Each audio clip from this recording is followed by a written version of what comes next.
show sound a little better. And Matt Scraby. And I am really tired of Rob Manfred allowing John Fisher to fail up. Don't blame us for any side effects. You thrilled our fans throughout the postseason with a great performance. Gwynn and Chris are ready to go. Happy day, San Diego. Welcome to a new week. Monday edition of Gwynn and Chris. San Diego's sports talk leader. 97.3 The Fan, Chris Ello, Tony Gwynn Jr., and Matt Scraby. Tony is down at Petco Park, where the Padres just completed an impressive 4-game sweep of the Atlanta Braves. A pretty good start to the 2025 season. I'll let Scraby be the one that starts celebrating a World Series title. I will try to temper some of our comments, Tony, because under the category of it's really early, 4 games into the season is really early. But having said that, it took the Padres until June 28th last year to get 4 games over 500. So suffice to say, they are at least in that department ahead of schedule. How are you? I am well. They are indeed ahead of schedule from that standpoint. I missed a lot of what you said because I was too focused in on Scraby. There was 2 of him on the screen. He didn't want to show you any love at all. Oh, no. I didn't realize either. Tony's like pointing at me. I'm like, wait, can you not hear? I'm looking down. I'm like, wait, no, it's there. I don't know what's going on. And then I realized there's 2 of me. He had put 2. yourself He up wanted, twice? yeah, he wanted his left side and his right side to be in focus here. He's rocking his Merrill Madness shirt. He's very proud of that. Very proud. Yeah, he is. Even Well, though, look, even though everybody's he proud. overspent a little bit. We don't Well, need the to get shirt into was that. fine. It was the sweatshirt that costs a little bit Yeah. too much. anyway. One of them $100 sweatshirts, man. Those Better last me a man. long time. Better last me a long time. Well, So with the kind of money you're making nowadays, you know, you no, can see, handle that's that. Chris. That's the point. Is that I'm not making great money, so I need to not buy $100 Chris- sweatshirts. To your point, yeah, off to a great start, man. 4 really good games, 2 that were, I would say, aided by the great bullpen, and then 2 that you got some pretty good starting pitching to kind of fill the gap where the bullpen had kind of been used up the first 2 days. But all in all, I don't know if you have any complaints right now. Don't bring them here because I don't want to hear them. I don't care nothing about Arise not having a hit. I don't care nothing about Hayward not having a hit. I seen the comments. I seen the tweets out there. Padres are 4-0. That's all that matters. It's about the win, and we can deal with the other stuff as the season goes along. 4 games is certainly not the time to be moaning and complaining about a couple guys who don't have hits when your team is 4-0. Yeah. First time since 1984. Last time they did this, they went to a World Series. Not saying that that's going to be the case this year, but not anything to be complaining about, I must say. Yes, Tony Gwynn Jr. wasn't even a Tony Gwynn Jr. yet. No. When this happened, there was only one Tony Gwynn at that point, and he was on the. No, there was 2. 1984. It was just I was just real little Tony. Real at that little point. junior, yes. So 1984, Padres went to the World Series. But again, to put that in perspective, the last time the Braves started 0-4 was 2021, and they won the World Series that year. So 4 games does not a season make, but it was a great start. So many things stand out to me, Tony. You mentioned the pitching. Of course, it's incredible. The bullpen goes 16 innings, allows 1 run and 5 hits. I mean, it wasn't that they just allowed 1 run. The Braves couldn't even get a base runner against the Padres bullpen over the 4-game series. Nick Pivetta and Randy Vasquez, with help from that bullpen, string together 22 scoreless innings. Interesting that the Padres were coming off a October playoff series in which they didn't score for 24 innings, and we thought, how could that ever happen in a major league situation where you couldn't score for 24 innings? It was the worst thing I've ever seen. Now, guess what? It just happened pretty much to the Braves over this weekend. So, Yeah. you know, it reminds you, you know, the way the game is. It's a very fickle thing. And right now the Padres are obviously pitching fantastic. Their defense has been great. Their base running, Tony, is another thing that stands out. Phenomenal. They have 9 stolen bases already. in 4 games, and so they're taking the extra base. They're running wild. They're setting up scoring opportunities. And here's the thing: they went 4-0 despite bashing a grand total of only 3 home runs, and all 3 were solo shots, I might add. Gavin Sheets hit one in the first game. Fernando and Jake hit one in the second game. That's it. But you know what? They're finding other ways to get it done. They've scored 17 runs, 14 of them without the aid of a home run. Those are the kinds of things that make me feel real good. When this sounds like a broken record. I feel like I've heard you say this before. I feel like we've had this discussion before. Oh, wait, we did. All of 2024, especially the second half of it. So, this is the part that for me was frustrating during the offseason. All of the signings are happening, and it's almost like you forget what you had success doing the year before. Your team in particular had success doing, right? Didn't matter who the names were. Matter of fact, there were times where the names weren't in the lineup for the Padres last year, right? That's how a guy like Donovan Solano became important. That's how a guy like Peralta became important, because the names were out. And so you needed guys to kind of step into the fold there. I say that to say this team is not built on superstars. They have a core of superstars, but this team is not built on them, right? I mean, it's built on how they play and how they execute. And you bring up the homer thing. Yeah, 3 homers. And, they came at timely spots, but ultimately that's not what this offense is made up of. It's made of just good hitting. They call it Petco Park hitting, gap to gap on a line. And you saw that throughout the 4 games of the series. You mentioned the defense. I can't think of a.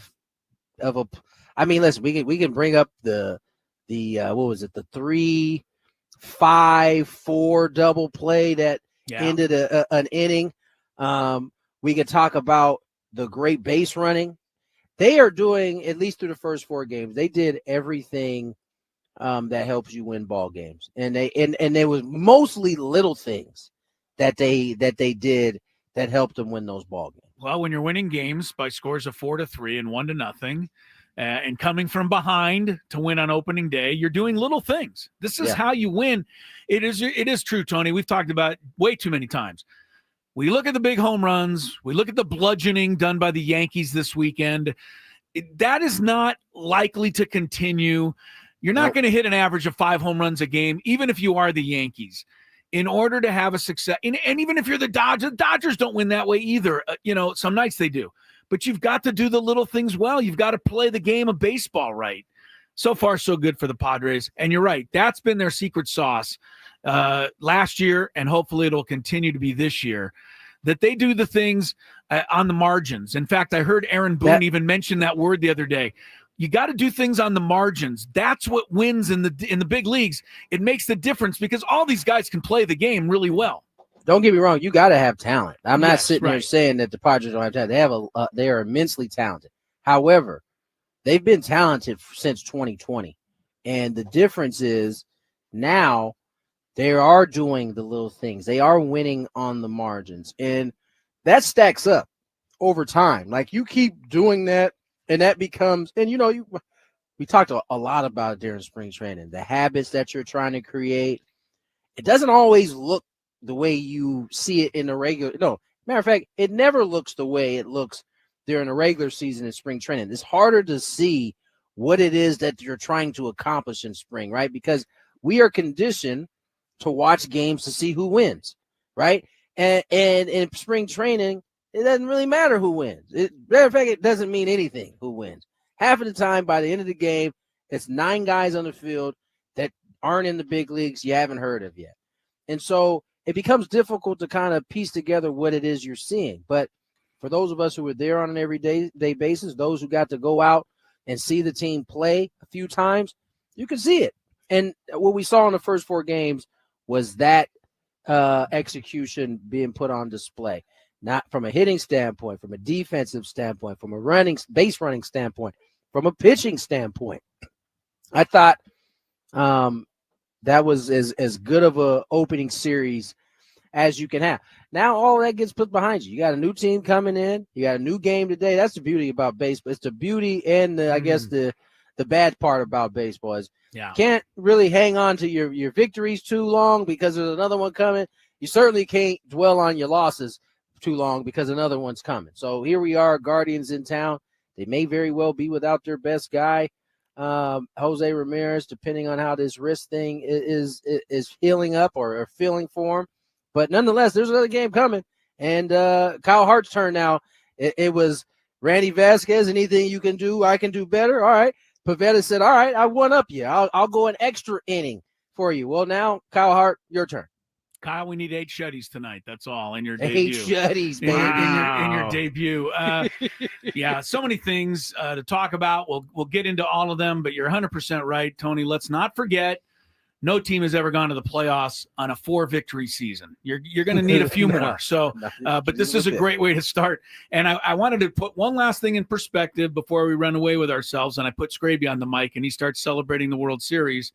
The Padres are second right now in the major leagues in WHIP, 0.94, which is incredible. First place is the White Sox. Don't think that's going to hold up too long. Who by the way hung a 9 spot today and won 9-0. I know. Go ahead, Will Venable, and your Sox. They got 2 wins now and a 0.92 WHIP for the White Sox, which is better than the Padres. As mentioned, probably won't hold up for that long. Buster Olney is right on deck, man. He's going to join us here in just a few minutes. Looking forward to talking to him from MLB and, of course, ESPN Sunday Night Baseball. Buster's one of our favorite guests. Got to talk to him about this hot start for the Padres, what the Dodgers are doing, the big story in New York with the Torpedo bats, and everything happening on the first weekend of the Major League Baseball season. I do want to give everybody this small heads up. I'm a little loath to mention this, but I'm going to. There is a fairly credible source out there that is reporting, and this guy has 25,000 followers and on he's Twitter. got all of the writers that we have on the show following He's him. got a lot of these guys following him. He has tweeted out that Jurickson Profar, of all people, may have tested positive. And it says, according to sources, Atlanta Braves outfielder Jurickson Profar tested positive for some substances banned by the MLB and will be suspended. Now, I've been looking all over the internet to confirm this. There's nowhere other confirming it. I've no Jeff Passons. Well, not yet. Maybe Buster Olney might have something on the other side, but we thought we'd bring it up as Profar and the Braves leave town. But again, take it with a grain of salt, at least to this point. All right, we're underway for a Monday. Gwynn and Chris, San Diego's #1 sports talk station, home of the 4-0 Padres. Buster Olney next on 97.3 The Fan. Hey, guys, it is Woodsy, and as a parent, my top priority is making sure my family...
Back at you, 2:18 on the clock. Tony Gwynn Jr., Chris Ello, Matthew Scraby. Scraby, you got to make sure your camera's off, man. I don't know. You might, camera's on when we go to break, man. You got to make sure. You might do something you don't want nobody to see. Yeah, I'm not sure why. I put it on break, and then all of a sudden, I only knew because Dave Marcus was like, "Hey, is you guys' cameras usually on during break?" So Dave did talk to me. Don't leave all of our cameras on during the break. I didn't do it on purpose. I didn't even know that was on. He was trying to get you caught up, Chris. He was trying to get you caught up, man. I do like it when I let the listeners see Chris eat a bunch of crackers. I didn't eat a thing during that break, but I do often. No, I don't want us to be on break either when I don't know we're on break, but the video, I don't know what happened anyway. See, I just slide off the camera when I start eating, so that way you can't really see me, and then I slide back in. Boom. Hey, Tony. Chris is like, Tony, how often have you heard the excuse, I don't know what happened? You know what? I'm going to buy you a news T-shirt in Padre colors, and it's just going to say, I don't know what happened. You want some new clothing? I'll help you out. When you get over here and you run this board, I will let you know. I will let you know. We should start a new little thing. Every time we hear that, we put like a quarter in a jar. And we'll just see how much money we have at the end of the year. Then we buy World Series tickets for the end of the season. But when I'm telling the truth, I don't know what happened. I mean, whether you're telling the truth or not, we just want to know how many times we hear the phrase, I don't know what happened on this one. KG has a great point. Bold words from the man who can't sign into his email. Yes! Yes! KG? Hey, but Bob Man, you're on Bob point Man with is that back and saying Scraby's just looking for someone to blame. So we got people on all sides. Hey, real quick before funny. we get to Buster Olney, the Boston Red Sox are trying to rally in the ninth inning. They got 2 outs, a man on. I bring this up. Devers up? Devers is up. Oh, he is up. This is unbelievable. Rafael Devers is 0 for 16 coming into the game this season with 12 strikeouts. And today he's 0 for 3 with 3 more strikeouts. I have not ever heard of any hitter in baseball striking out 15 times in 19 hitless at-bats. Well, I think he's already set the record for most strikeouts. I think it was 12 to start the season. Unbelievable. The poor guy can't touch the ball right now. Luckily, he's 3-0. Right. The pitcher fell behind him 3-0, so maybe he'll get a walk out of this. I tell you what, these 98-mile-per-hour sinkers he's seeing can't help the situation right now. Well, I mean, 0 for 19 with he's 15 probably punches. praying for this walk right here, 3-0. I can't believe they even sent him up right now, honestly. Would you? Oh, he's making too much money not to send him up. What? And, Ball 4. Oh, he got the strike. He was trying to lean and run to first base. He was trying to get to first. Tap the helmet. He was hoping he got out of that one. So me and Jesse had a like kind of a little funny side bet of if somebody would get ejected, patting their hat, forgetting that they didn't have it during the season. For those of the guys who had would that the be review, what they do now? If you tap your helmet, they're going to throw you out of the game? Well, it could be perceived because it's not an actual thing that you're trying to show up the umpire. Trying to show him the umpire up. Yeah. So I don't know. By the way, it's 3-2 now. He very well. This is it for Devers, man. Is he going to go down again? 3-2 pitch. He Ball 4. Thank goodness for him. Good for him, man. Good for you, Devers. But that's, we'll laugh at that maybe in May when he started to hit home runs and stuff. But, man, 0 for 19 with 15 Ks. That's a rough way to start. So, anyway. It's great. What are you trying to tell me? Buster's on the phone, but apparently the talkback isn't working. I don't know what happened, Tony. There it is. Don't worry about it. I can't sign on to my email. So there's we're 50 fine. cents right there already we've made. All right, let's bring our guest on. None other than Buster Olney, ESPN friend of the show. Buster, thank you for coming on. How's your day going? I'm doing great. Having a better day than Rafael Devers. Yeah. Oh, man. He was very, very happy to get that walk there in this big spot. Now Bregman comes up. Buster, you were here yesterday. I got a chance to see you a little bit. I mean, you guys got to see really 2 games because I know you guys are in doing your intel the day before. I mean, what did you think of what you saw from the Padres in the early going? Jackson Merrill is an absolute beast. And which you guys knew from the second half of last year when he had a slugging percentage of .596. It feels like he's just growing on that. And I feel good that I won my fight with my son. We have a fantasy team together. And I told him going into the draft, I'm like, we're getting the two Jacksons. We're getting Jackson Churio. We're getting Jackson Merrill. I won. And so I'm feeling really great about that. I think Nick Pivetta obviously looked phenomenal last night. You are even, in watching the sweep, you wonder about the depth of the team. And, if there are injuries during the year, how AJ, Mike Schilt will find a way to navigate around that, because it definitely is thinner than it was the end of last season. And I think they will need help as the year goes along. Buster, again, for the fans that are getting carried away, is there a way to put in perspective a 4-0 start? Because, what I'm looking at up the freeway here is the 5-0 start from the Dodgers, and people are kind of saying that that's going to translate into, 130 wins. People aren't saying quite the same thing about the Padres. So how do you categorize a 4-0 start? Because a 4-game win streak is nothing in August. No, that's exactly right. Mike Schilt, Brian Snitker before the game yesterday, the Braves manager said, heck, if we lost 3 straight games in July, no one would even notice. It's not that big of a deal. But I would say this, I saw the Dodgers. We saw that we broadcast their first game against the Tigers. That is the best team that I've ever seen. And I covered the 98 Yankees, which had unbelievable depth. To have 3 Hall of Famers at the top of your lineup, have your rotation. We were talking to Dave Roberts the other day. David Cohn asked him, okay, we know your front rotation's really great. Who are your next 5? And he starts out and he looks at it and says, well, Shohei, Clayton Kershaw, and we all started laughing. That's absurd. Yeah. And it's the best bullpen that Dave Roberts has ever had. Basically, everybody in that group has been a closer at one time or another. You had Kirby Yates and Tanner Scott. That's unbelievable.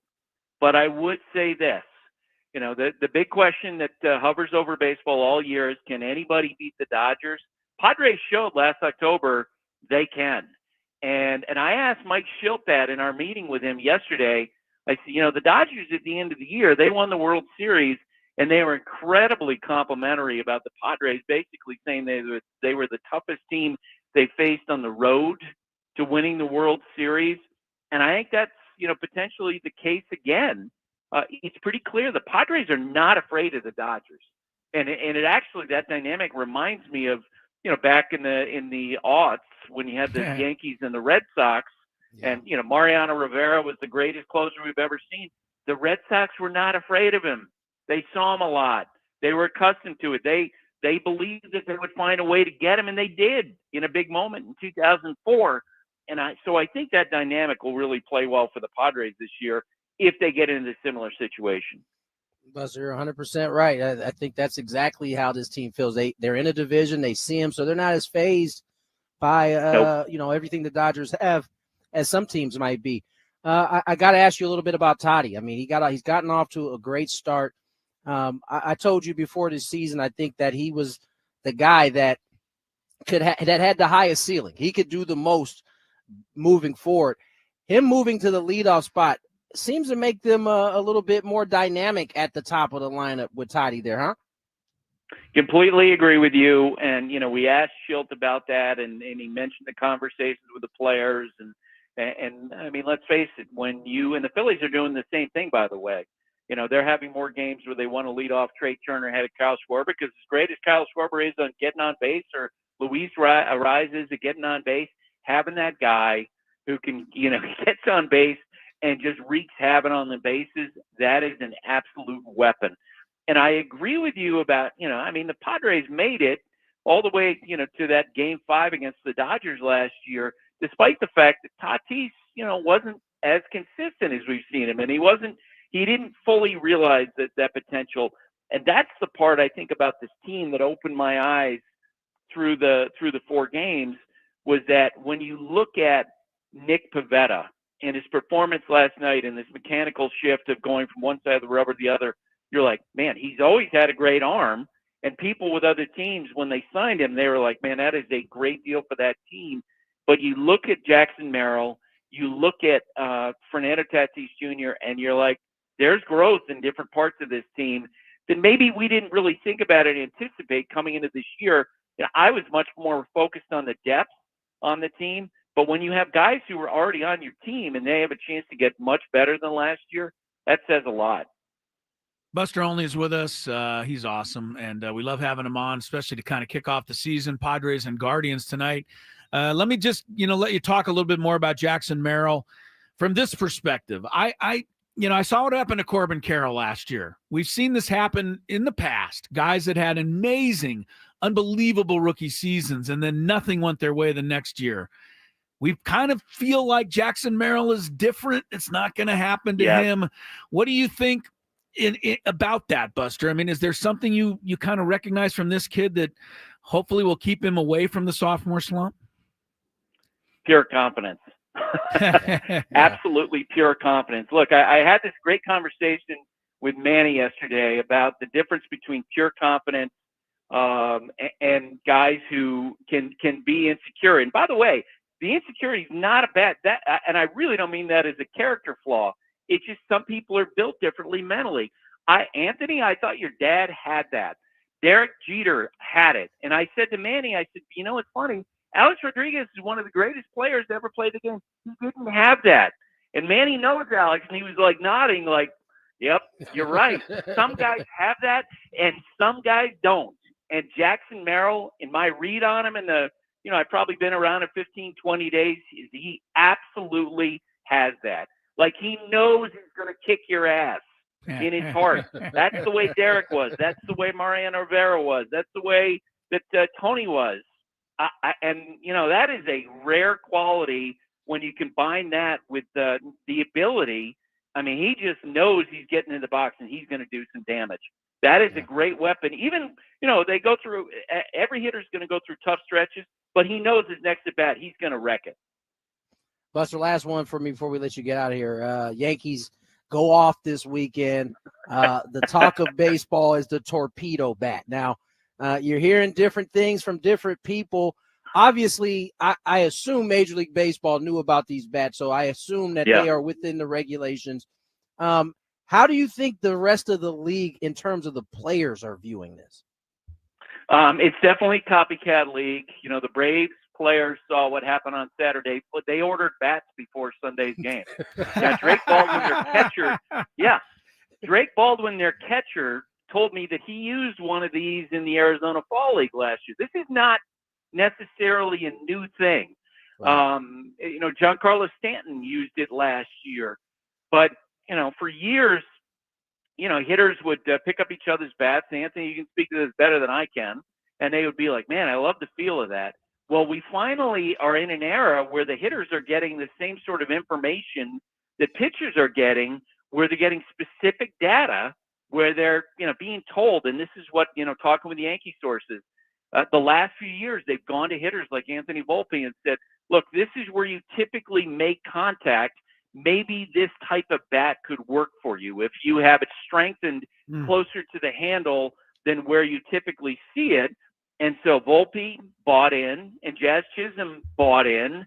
As far as my conversation today with people around baseball, there are 8 teams that already had these bats, but maybe hitters will be looking at that data in a way that it took the pitchers a few years to buy into the idea that, hey, I can design a pitch using these slow, these machines that can measure everything. And, I saw Trevor McGill yesterday, the closer for the Brewers, was basically complaining about it, saying, MLB should take a look at this. And I just felt like going, dude, stop whining. Yeah. Like, come on. Like, pitchers have had so many advantages. They've done such a great job, with these, with being able to see pitches in high speed, slow motion, alter the way that they're holding the ball or gripping the ball. Finally, the hitters, besides the trajectory, now have something that might be helping them. And I say might because also remember, Nestor Cortez the other day was terrible. The Brewers have the slowest average 14 fastball velocity by 5 miles an hour it all on these bats. I think it's a case where the Brewers had a lot of injuries. They struggled. I do think there will be other teams looking at these bats, but it's about the players. I loved Aaron Judge's response yesterday. He was asked about it and whether or not he'd use the bats. He goes, my track record's pretty good. Pretty good. Well, Buster, your track record pretty good as always on our show. Appreciate you coming on. Look forward to seeing you again down the line. All right, guys. Thanks, Super Buster. fun. Great to see you. Good, you too, Buster. Buster Olney, ESPN. I agree with him. We got to slow it down a little bit. I think Slow the roll. Yeah, Milwaukee's pitching staff wasn't great. Nestor had a rough outing, and I look at this like a lot like the axe handle. We'll see if guys all want to continue to swing it. We'll see what the results are at the end. Let's get to break. When we come back, more Gwynn and Chris right here. Gwynn and Chris on the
the Padres are not afraid of the Dodgers. And it actually, that dynamic reminds me of, back in the aughts when you had the Yankees and the Red Sox, and, Mariano Rivera was the greatest closer we've ever seen. The Red Sox were not afraid of him. They saw him a lot. They were accustomed to it. They believed that they would find a way to get him, and they did in a big moment in 2004. So I think that dynamic will really play well for the Padres this year if they get into a similar situation. Buster Olney, he's one of the smartest guys in baseball. And thanks, Gravy. You turned that around pretty quick, man. Under instruction from. I was just about to say. I was just about to give Chris the credit, but he had to jump so fast in there.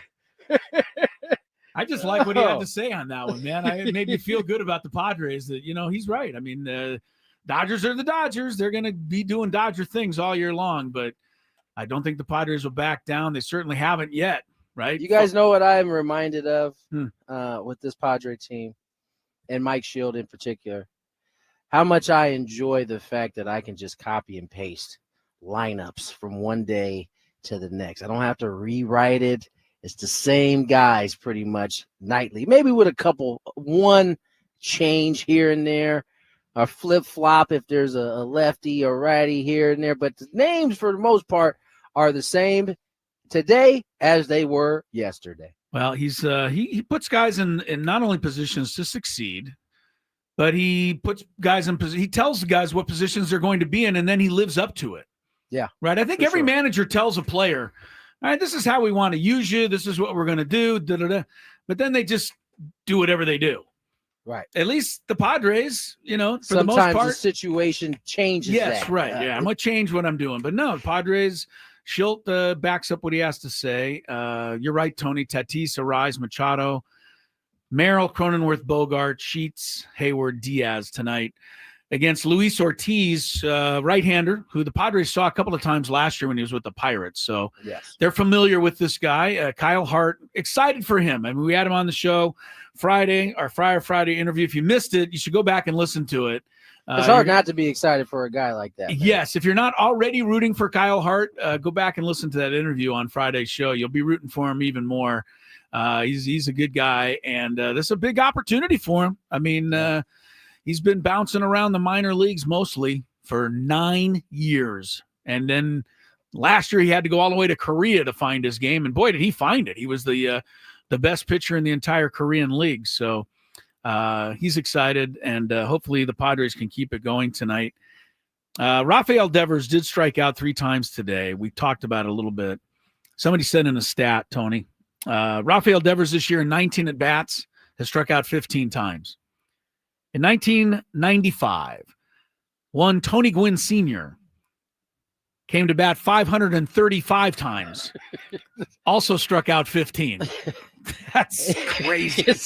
Listen, it's really not fair to use that guy. No, it isn't. But I know, but because he just didn't do that very often. No, but still, it is. I mean, but it does highlight how different the game is today than it was back then. True that, and Devers I'm sure he'll just keep on hacking until it gets right. Got to. He got no choice. Yeah, big struggles for Rafael Devers so far. Kyle Schwarber just hit a bomb. Phillies have gone ahead of the Rockies 5-1, now 6-1 in the 8th inning. The Rockies rather, have already taken their rightful place in the NL West cellar. I thought I was tripping earlier today. What's that? Or with that last segment. I swear, I was like, I know I saw Buster at 240, and then all of a sudden he popped up at 220, and I was like, yo. Scraby made a change, and he did not okay it with you? He didn't tell me. I actually did tell you guys. No, you told me. Before the show, I said Buster had to move to 220. I thought you just told me. I thought you just told me. You didn't tell me that, dog. I was telling all of you that. It may even be on the recording. Well, there's 2 things now that you're going to have to prove to me that you actually said. And I'm pretty positive. I feel really good about you not actually saying to me.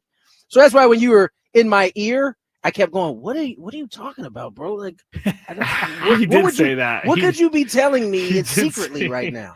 I don't know why the button's not working. There's like the 3rd time today that's been said. 75 cents, Tony.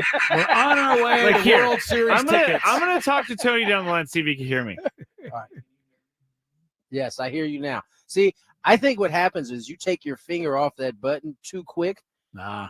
And then by the time you are talking to me, you taking your finger off and I can't hear you. You know what? That is a fair point.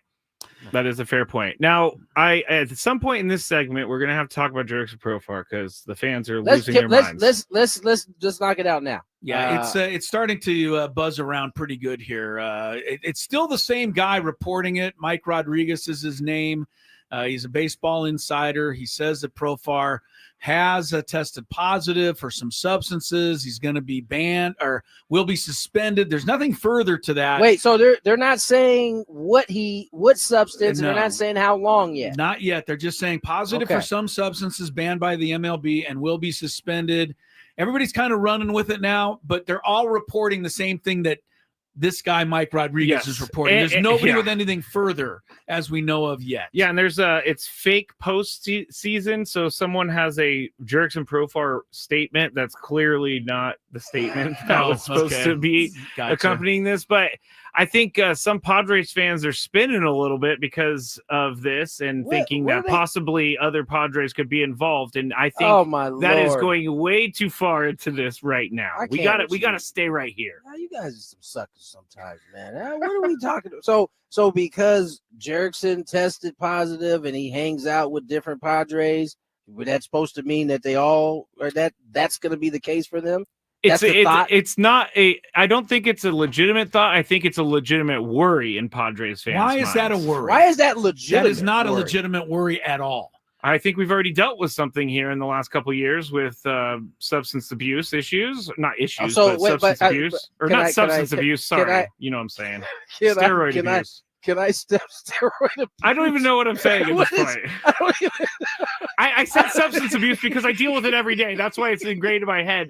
Performance-enhancing drugs. There we go. Steroid abuse. Geez, my Lord. Crazy. Wow. Chris, what was the old Raider that passed away from overuse? Lyle Alzado? That's steroid abuse in that case. This is here's just a thought. Because Scraby brought it up that we have dealt with it in the past. Did anybody else that Toddy was hanging out with ended up testing positive that I didn't know about? That's a really good point, Tony.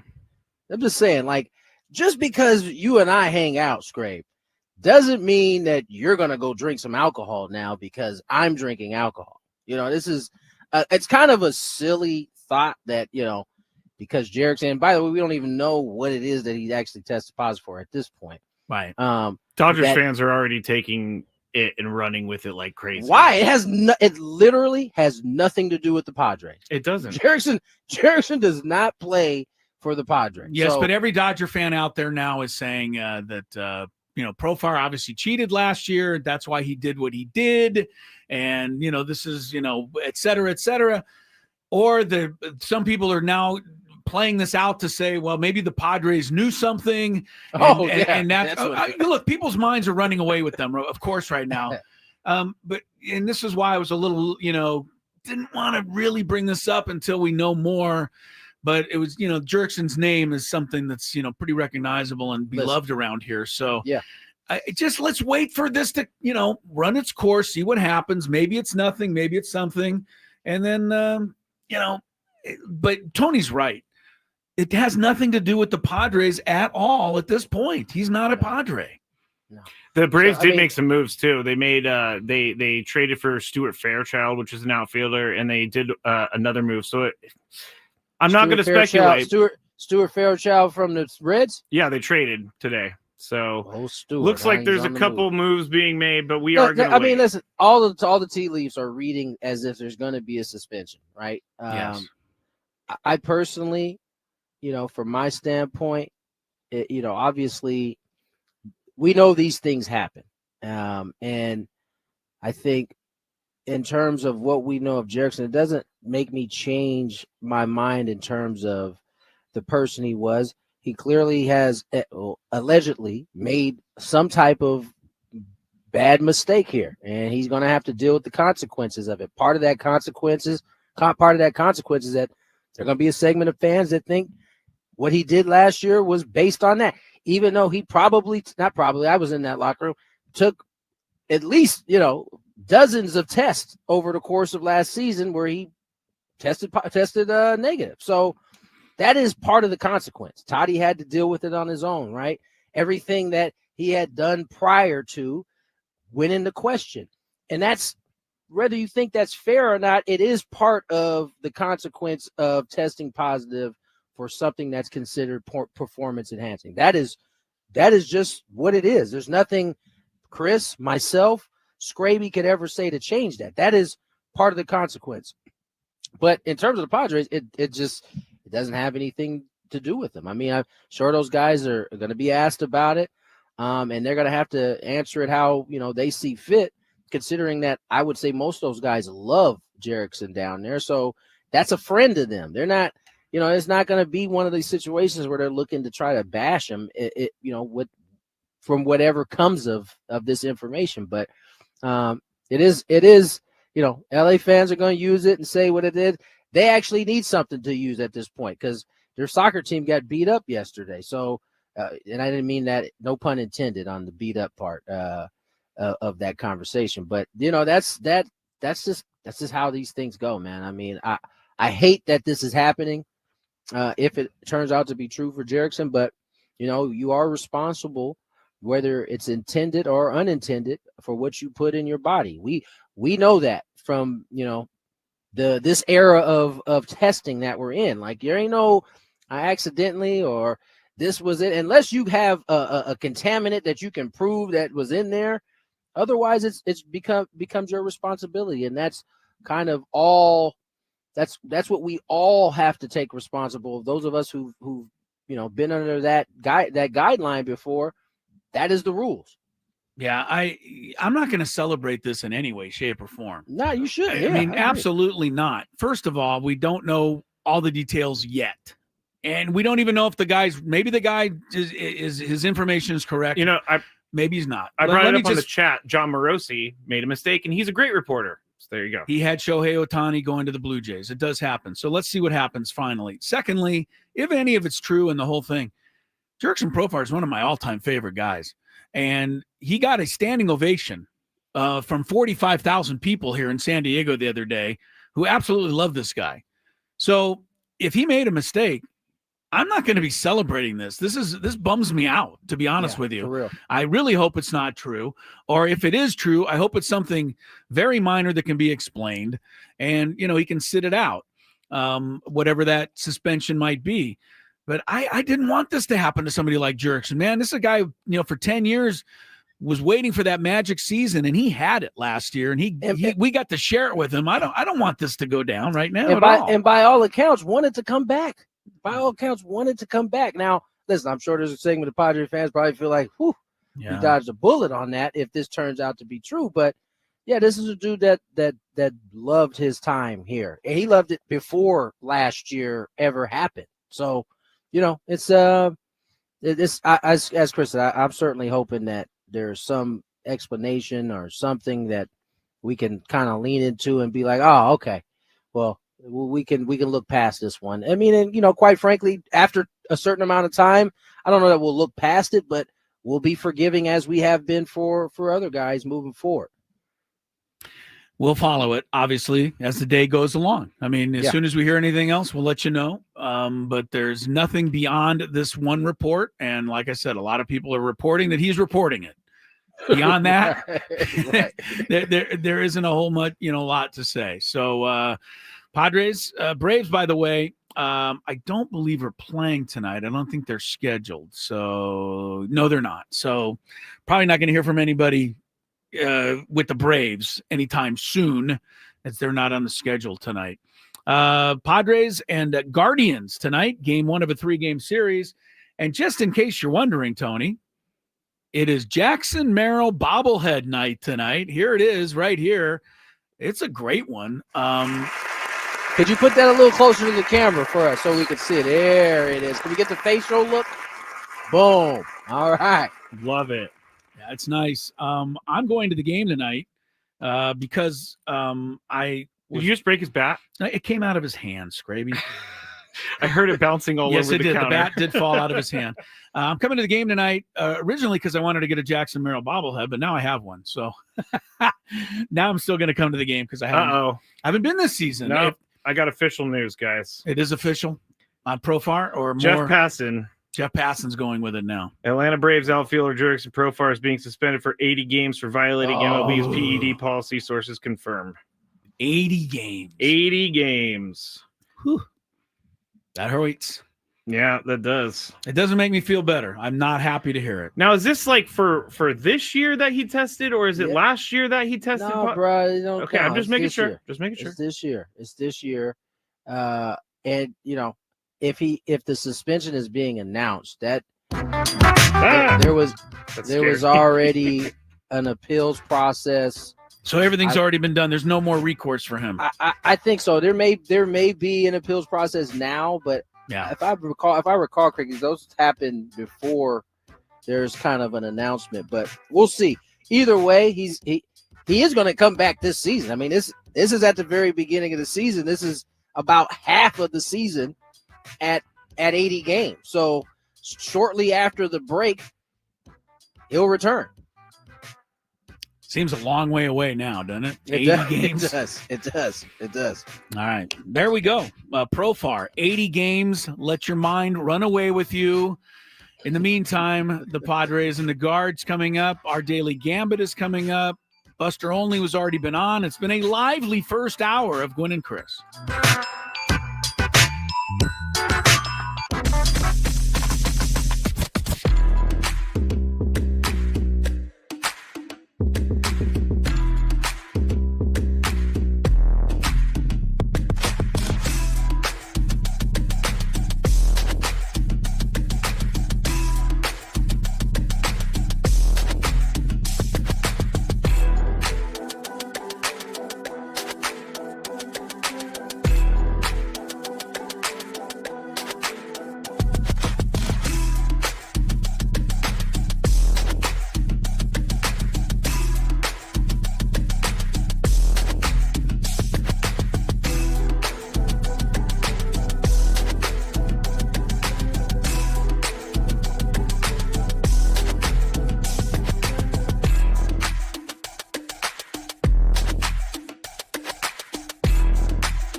and Matt Scraby. Well, this is just great, everybody. Don't blame us for any side effects. You thrilled our fans throughout the postseason. Gwynn and Chris are ready to go. The average fan out there right now that's saying, oh, everybody, they're cheating. They're using these bowling pin bat. What is the message that you want to see that gives them a realistic view on this new wave of what they're calling torpedo bats? Well, first off, it is completely legal. It meets the specs Major League Baseball has put out there for us. The barrel size is fine. The weight and length is fine. The one thing that you can't do on some of these, we never even talked about, you can't cup the end of it, because as small as that barrel is, you can split it. So you have to put a small cup. But, if you're interested in it, try it. If it works for you, good. There's still going to be a lot of options out there for wood bats. As a player going through the radiation of going from college baseball, hopefully, to minor league baseball, the big leagues, you change your needs. And the companies are giving you a lot of opportunities to see different things. This is a technology none of us have really seen from the long view. It's just started. So we'll see what it does. I mean, it's helpful if you think it's helpful. Some of these minor league kids love it. So Yeah. So I ran that. I had Scraby play that clip. That was Chuck Shupp and Brett Boone on the Brett Boone podcast. Chuck Shupp is a bat veteran, if you will. I mean, he was the guy at Louisville Slugger who dealt with my dad. He's now at Chandler, kind of heading the whole bat situation there.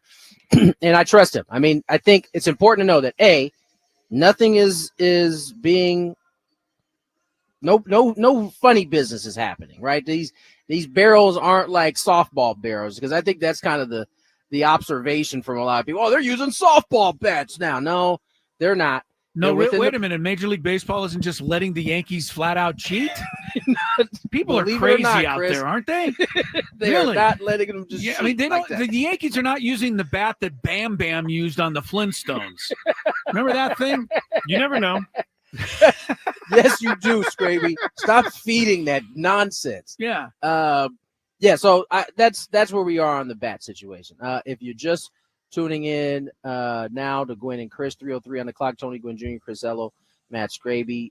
Really, the breaking news is Jerickson Profar suspended for 80 games. It's popping up everywhere. I'm starting to get the notifications pop up. Unfortunate. Certainly, I don't even know what the right word is right now. Honestly. Well, I'm sad. I'm sad that it's happening to him. He will be able to play before this season over. However, if the Braves go to the playoffs, he will not be able to participate in the playoffs. That's part of the suspension. It's 80 games. Oh, wow. Plus, you don't get to participate in the playoffs. He will have to wait until the next season in order for that to happen. So they also had signed Alex Verdugo prior to the season starting, and he's just been called up, and he's in the lineup tonight. So, I don't think the Braves knew something in advance, but they had some insurance, and Verdugo is going to be in left field. Here's the thing that is not – I don't want to say this doesn't make me feel any better. It's maybe you help me, Tony. It says a performance-enhancing substance – in violation of Major League Baseball's Joint Drug Prevention and Treatment Program. Should I be thinking anything? Say that again. It says in violation of now it just went off the screen. No, I think it's treatment as in like injury treatment. I don't think it's drugs or alcohol treatment. Okay, the way I read get why you thought injury treatment program. I'm hoping it's not something like a drug thing. No, that's always recreational drug thing. Yeah, no, that's always on the okay. That's all, and you can't get suspended 80 games for recreational drugs. By the way, it's only for performance enhancing drugs. All right. Funny, I happen to be scrolling through Instagram where I got that soundbite from, and there's an interesting discourse going on. Trevor Palouf, who is the Minnesota Twins analyst, one of the analysts, he's also on Talking Baseball with Chris Rose. He is breaking down how this bat thing, as I said, is not that big a deal. People are going to use it. And right underneath, former Padre Brent Honeywell chimes in. He says, doctoring balls, no good. Doctoring bats, okay. Trevor Palouf responds to Brent Honeywell underneath. He said it's not doctoring the bat. The fact that pitchers are complaining about this at all is mind-blowing. So already the discourse amongst pitchers, we already heard from Trevor McGill from the Brewers have a problem with it. Pitchers, hitters, this is a forever ongoing war. Hitters were feeling some type of way for a long time with the sticky stuff. They didn't like the doctoring of the ball. Now it seems as though the pitchers feel like they have some moral ground to stand on here in terms of bats being, as Brett Honeywell said, doctored. Let's get to our Daily David some Gambit. strange opinions. I'll just say that. Do you like money? I think about money a lot. Do you like money without doing anything? Winning. Do you want to make money while watching sports? I think Washington is immortal luck. Washington! Woohoo! If you answered yes, this is your segment. Just don't blame us when you lose. Nothing is ever your fault. It's your game. Take it.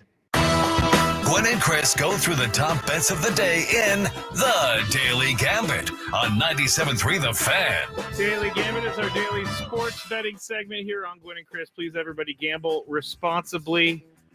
This is where I'm at. I can't even get my friends to believe me that it wasn't for, this is for sure from last year. No, I'm pretty sure it's for this year.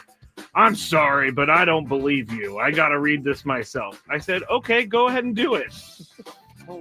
Let me ask you a question. What would prevent Major League Baseball from announcing that someone tested positive for a PED in the 2024 season? I think what most people are getting at is that Jerks Profar had a career year last year. Season after, he's popped for 80 games. So they're thinking that he got away correlating. They're thinking that the naysayers are going to say that he got away with it last year, and now he just got caught this year. Of course. Right, that's what they're going to say. With no these proof, are people, proof of any kind. I just want to say that these are the same people that consistently prove that they don't know what they're talking about. So take that for what it's worth. And I say consistently prove they don't know what they're talking about. Yeah, my friend, you know who you are. We're talking right to you, bro. All right, let's go and do the Daily Gambit. Now, first, we have someone in our what happened? I don't know. Adam just walked by the window and did this to me. Of course. What does this mean? He's texting you. Let's see. Look on your text. Okay. He's got information for All right. We have someone in our group that is in the 99th percentile.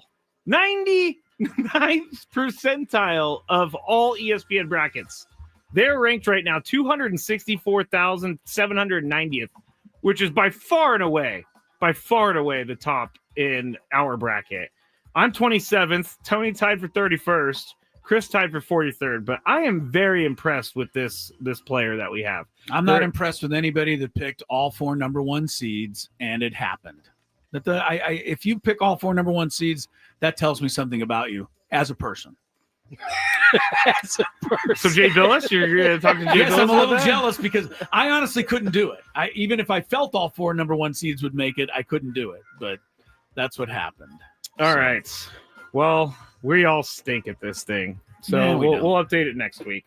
Michigan State minus 3.5 over Ole Miss on Friday night. Michigan State, we all chose them, and they ended up winning, but they only won by 3. Did you see that? They were up by 6. The kid hit a last-second 3 from Mississippi at the buzzer to beat the spread. I did not win the game. Yeah. Well, that's annoying. Then. It was that was a bad very beat, annoying, as it were. Tennessee and Kentucky. Tennessee minus 4.5. Tucky, you guys chose. I chose Tennessee. Tennessee won by 13, 78-65, ending the storied career of Lamont Butler. Yeah, what a great career it was. Yes. Let's be honest about it. Now, Auburn, 8, or who scored?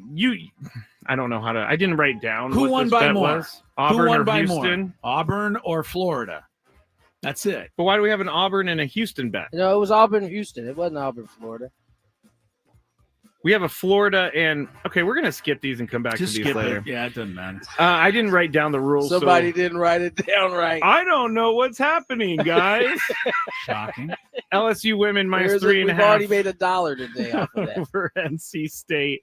We all chose LSU, and LSU did win on Friday, 80-73. They did lose over the weekend though to UCLA, and that's it for the bets. We'll go into tonight's bets.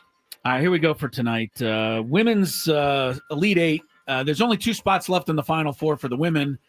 If Texas and USC win tonight, their games, that means all 4 number 1 seeds will make it on the men's side and on the women's side. Texas is the top seed. They're 6.5 over TCU tonight. It's an all-Texas matchup. Tony, I'll let you start with the Lady Longhorns and the Braden Suprenants over there. I'm taking the Lady Longhorns. We can't afford to hear anything else about the afford to hear from Braden. No.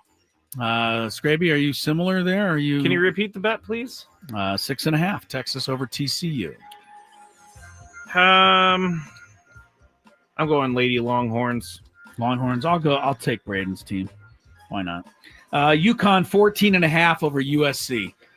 USC is the number 1 seed, but keep in mind Juju Watkins got hurt, and that's why people are thinking it'll be all UConn tonight. Scraby 14.5. Yeah, I'll take UConn. Going to take UConn anyway. I'm going to say USC has more heart than that. They're missing a great player. I'm so sad we don't get the Paige It is Beckers too bad. and Yeah. Juju Watkins matchup. That would have been phenomenal. It would have been a lot of fun. But no, we don't get it. So I'll take USC plus the points. Tony, what about you? Thinking about it. Yeah, for some reason. Trojans. Oh, Trojans. Did you see the balloons just come up? Yes, Let me do that did. again. I don't know what just happened. We finally figured out what. Apparently, this causes things on computers. Don't move. Just move. Don't move. I think it's your Apple computer. Is it honestly, just my Apple computer? You guys have completely lost me. Every time Tony makes the peace sign on his YouTube, balloons fly up from his screen. Watch, Chris. Go to the thing. Wait He's a going. minute. He's going. Take me He's a going. minute. Take me a minute. Okay, I'm there. Are you I there? saw the balloons. Yeah. Yeah, it's very crazy how it happens now every single time. Now it's not. There it is. Does it work for me? I'm sad. Chris, we're not cool balloons enough for balloons. Of course, Tony Gwynn Jr. is the only one who gets balloons. That is so cool. All right, scoring tonight: Haley Van Lith for TCU or Paige Beckers -7 in the UConn game. I'll go first. I don't like Haley Van Lith that much. I'll take Beckers. Wow. -7. What did Haley Van Lith do to you? Just never. No, now you just won the championship. Now Tony's Tony. got confetti. This is crazy. This is awesome. Boy, it's like he found a little new toy, and look out. Every time. This is great. I'm going to be doing this all the time now, guys. That's hilarious. Don't let me figure out some new motions I can do to get some other things to pop up. Yeah, try see what happens when you do the 1-finger salute. Almost got him to do it for 1/2 second. All right, Chris. You went with Beckers. Tony Beckers -7. Tony, Beckers or Van Lith of TCU? Haley Van Lith. I like Haley. Well, then take her. Get 7. But I like Paige. All right. Who you going? Who gets 7? Van Lith gets 7 points. Give me Van Lith. Van Lith, no, he he's says. doing.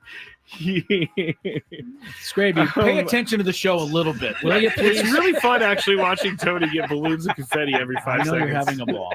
I'm going to go Paige Beckers. Paige Beckers. Cleveland or San Diego? Guards, Padres, 8 runs over under tonight. Tony's first. Over under 8 runs tonight for the Padres and Guards. Ooh, over. Over. Looking for some scoring tonight. Scraby? 8 runs. Mm-hmm. Over. Over. All right. It is still March, and it's Petco Park. Hard to score. I'll say under. Kyle Hart, debut. 3.5 strikeouts. Over, under. Scraby. I'm going to go over just because he was so excited about the Skyline question that we asked him on Friday. Skyline Chili? Yeah, Skyline Chili. He was very excited about that question. As I said earlier, I'm totally rooting for this guy, so I'll go over. Me too. Tony, 3.5 Ks. Over. Over. Dodgers 1.5 over the Braves. I mentioned last segment that the Braves were idle tonight. That's not true. They're playing in L.A. They're trying to avoid going 0-5. The Dodgers are trying to go 6-0. Dodgers are favored by 1.5. I just got to believe it's the Braves' turn to finally win a game. But they're going to be – is this going to shock the whole clubhouse, Tony, and throw everybody for a loop? I mean, think so. I think it – I honestly think it happening this early will have less of an effect, or you have longer to kind of work through it versus it happening in like June or July where it's like in the thick of the race. Right. I think this could I mean, obviously it's going to hurt. You lose that kind of production, but I think they'll be able to weather the storm. All right. Who you picking here, Dodgers or Braves tonight? Braves. Sorry. Scraby went Braves. You get a 1.5 if you take the Braves. I'll take the Braves. All right, we're keeping you up, Tony? Sorry. I was partying too much. So I had to. You got a long night to get through over there. Remind me before we go to break, before Tony leaves, Jerks and Profar released a statement, and I want to read one part of that statement. All right, let's just finish this last one. NBA tonight, OKC, best team in the league, 14.5 over the mildly hot Chicago Bulls. Tony, it's in OKC. OKC, Scrape. I've been liking the Bulls. I'm going to go them. They're kind of likable lately. I've been liking the Bulls. They're playing great on the road somehow. So I'll take the Bulls plus the points. All right, that'll wrap up our picks. Jerks and Profar, that is the big story. 80-game suspension, and he has released a statement. Scraby, please read some. Yes, from Alden Gonzalez is retweeting, so we know it's a legit statement from the MLBPA. Today is the most difficult day. This is the part I want to read. Come on now. Okay, here it is. There it is. I have been tested my entire career, including 8 times last season alone, and have never tested positive. I would never willingly take a banned substance, but I take full responsibility and accept the decision. Mainly, I wanted to point out he tested 8 times last season, and he didn't test positive once. So for Padres fans, maybe we can calm down a little bit now. I don't think they will. First of all, there was no reason for them to be up in arms anyway. This ain't got nothing to do with 2024 or Jerry Profar isn't a Padre right now. So any Padre fan that's feeling some type of way, calm yourself down and enjoy this 4-0 start that your actual team is in the midst of. Yeah, what happened to that? Yeah. My only feeling of this is just a personal thing that I really like Jerks and Profar, and I hate to see it happen to him. He messed up. But I still like Jerks and Profar. Guys mess up, we all do. Is this an unpaid ban? Really? Yes, this is an unpaid. Yeah, this is really hurts. It hurts to see it happen to a guy like this who we all liked. Don't tell me I'm alone. No, because I was 45,000 of you stood up when he came to bat the other day. So I know this will leave a mark. That's a great point. All the people that are trashing him right now, you stood up for him and cheered for him all weekend. Yes, you did. That's because we thought he was clean. Yeah, please. All right, more Gwynn and Chris. Tony's feistiness today. I like it. I love it. It's better. Okay, finish up, Tone. Sorry. I'm gonna roll out. I'll be back here. I'm gonna go hear what Mike Shield has to say. I'm sure he'll be asked about it at some point down there. We're gonna get to break. More Gwynn and Chris. There's some traffic. From the 855, get Ross Traffic Center. Protect.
Welcome back to Gwynn and Chris. 3:25 is the time. Tony, as mentioned, heading downstairs to talk to Mike Schilt, but he'll be right back.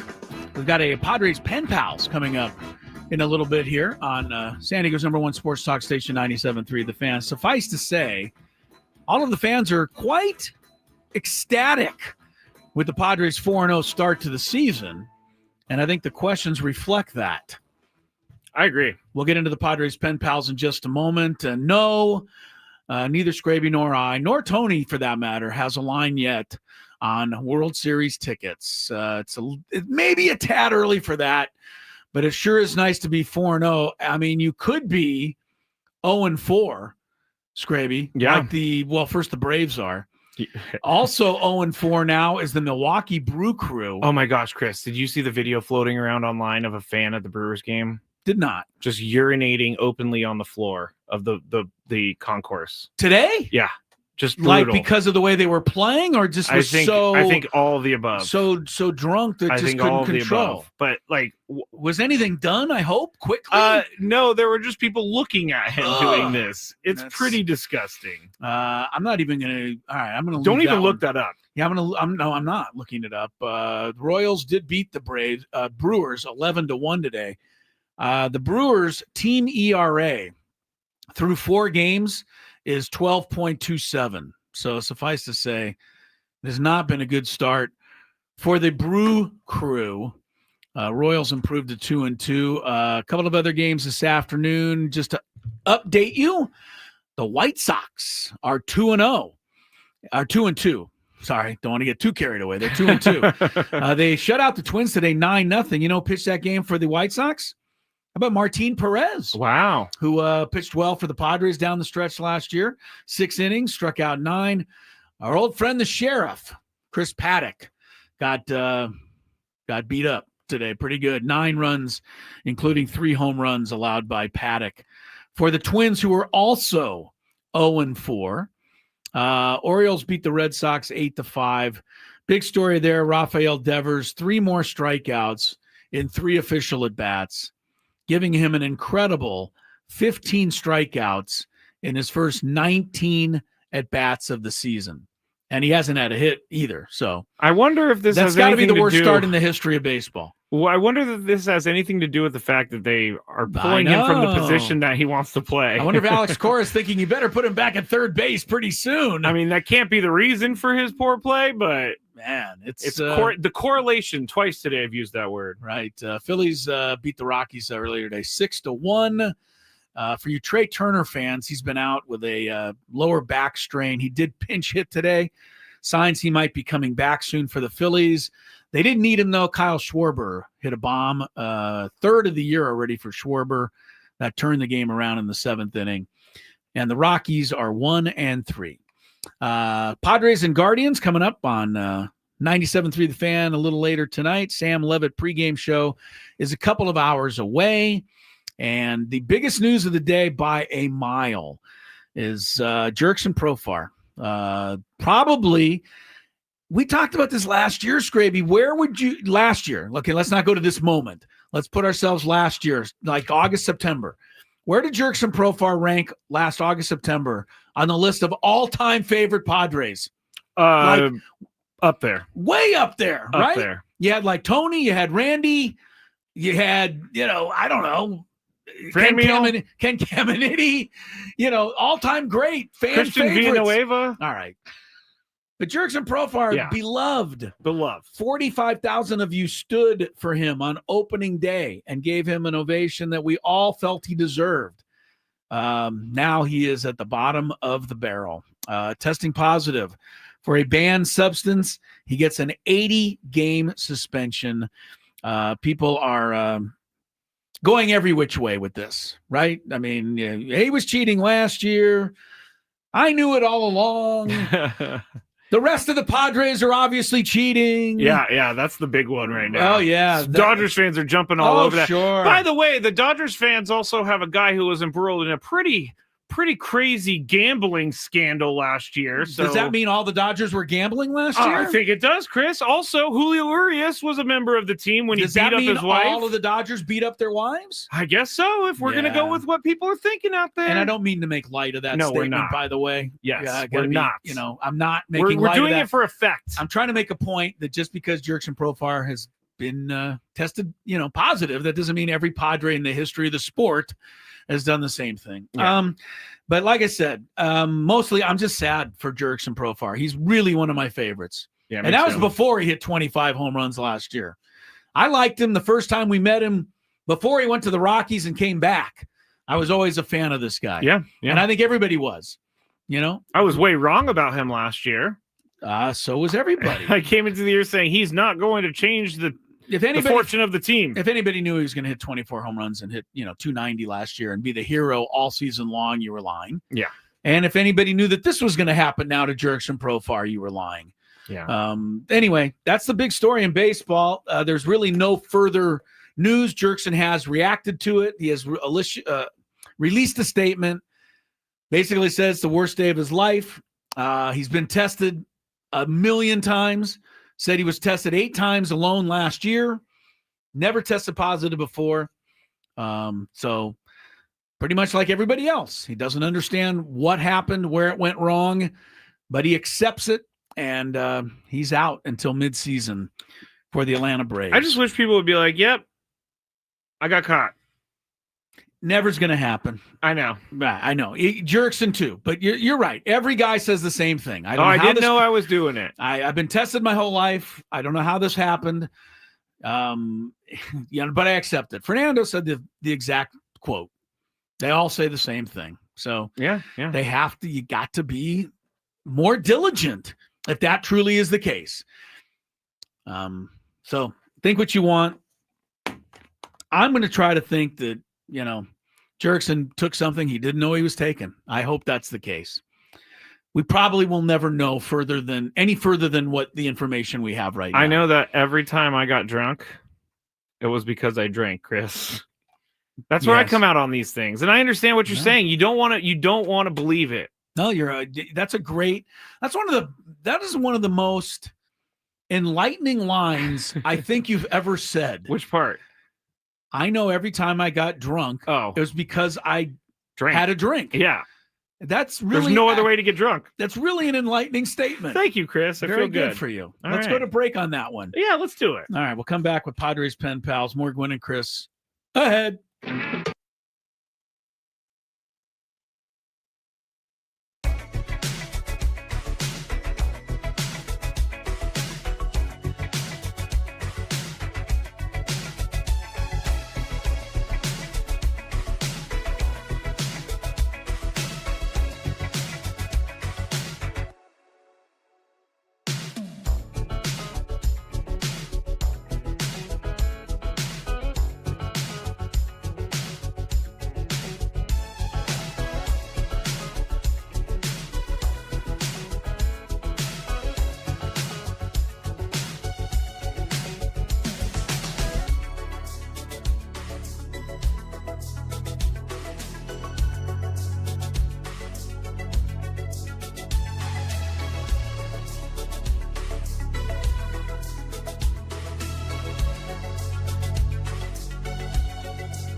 Matt Scraby, Gwynn and Chris, happy Monday to you.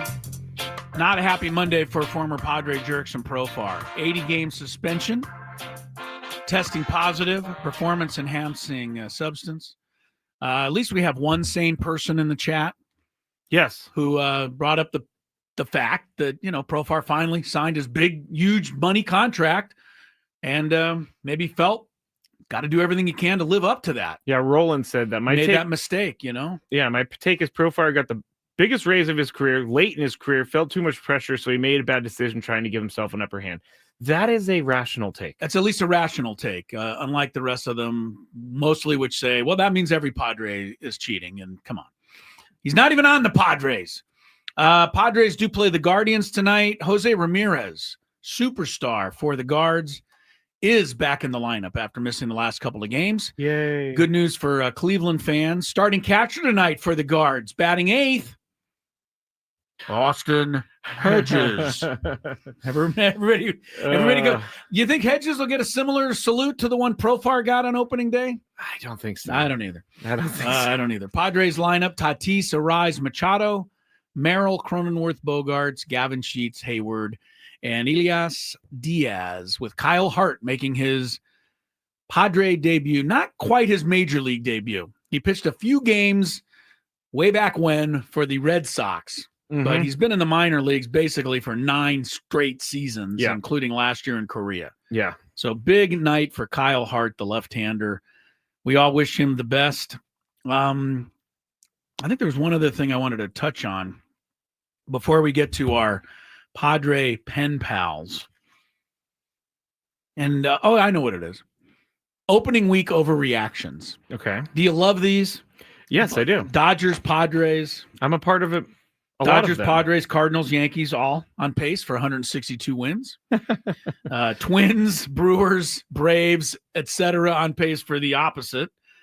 New York Yankees on pace right now for 810 team home runs. Oh, yay. They had 15 in the first 3 games against the Brew Crew. Yes. Here's one of my favorites, Mackenzie Gore. 30 starts this year, 32 starts. Give him 416 strikeouts. That would be sweet. That would be a record. Mackenzie Gore. That would be a record. Yes, it would. He struck out 13 in his first game.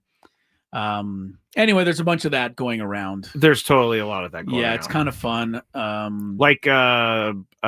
Eugenio Suarez has 4 home runs, Yes, like he you does. said. I don't know if you just said him. No, I didn't mention Eugenio yet, but a good start for him with the 4 bombs. Wilyer Abreu. Oh, yeah. The Braves hitting a cool 700 right now.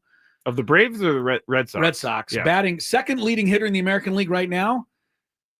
Manny Margot got a haircut. Wow. Manny's hitting 556 at the moment. So, Suarez and Judge are the home run leaders with 4. Judge is the RBI guy with 11. Stolen base champ right now, O'Neill Cruz with 4 for the Pirates. Anyway. Oh, you know who the win leader is in Major League Baseball? Pitching victories? Wandy Peralta. You got it. He's That's 2-0. hilarious. Wandy's got 2 wins already. After the entire spring training of, I hope Wandy's not on the team. Oh, I know. You didn't want him on the team. I told you not to give up too early on Wandy because he's had a great career. He didn't have a great year last year, but he's certainly capable. Hey. All right. That's how Chris feels about Wandy. That and Franmil Reyes. And one more thing before we get to this. Big thanks from you and I to everybody out there Saturday at Tom's Watch Bar. Yes. I mean, we had a great time. The fans were electric out there. It was a Saturday afternoon. We, did our show. Braden was on right before us, and Ben and Woods even before that. But what a turnout! Seriously. I mean, you couldn't get in. That was impressive. When I left, there was a line of people waiting to get in. This is a great place to go before a ball game. Absolutely. If you're going down to the Gas Lamp right now for the game tonight, go to Tom's Watch Bar. That is, you can't miss a TV. Right? No, you can't. There's one everywhere.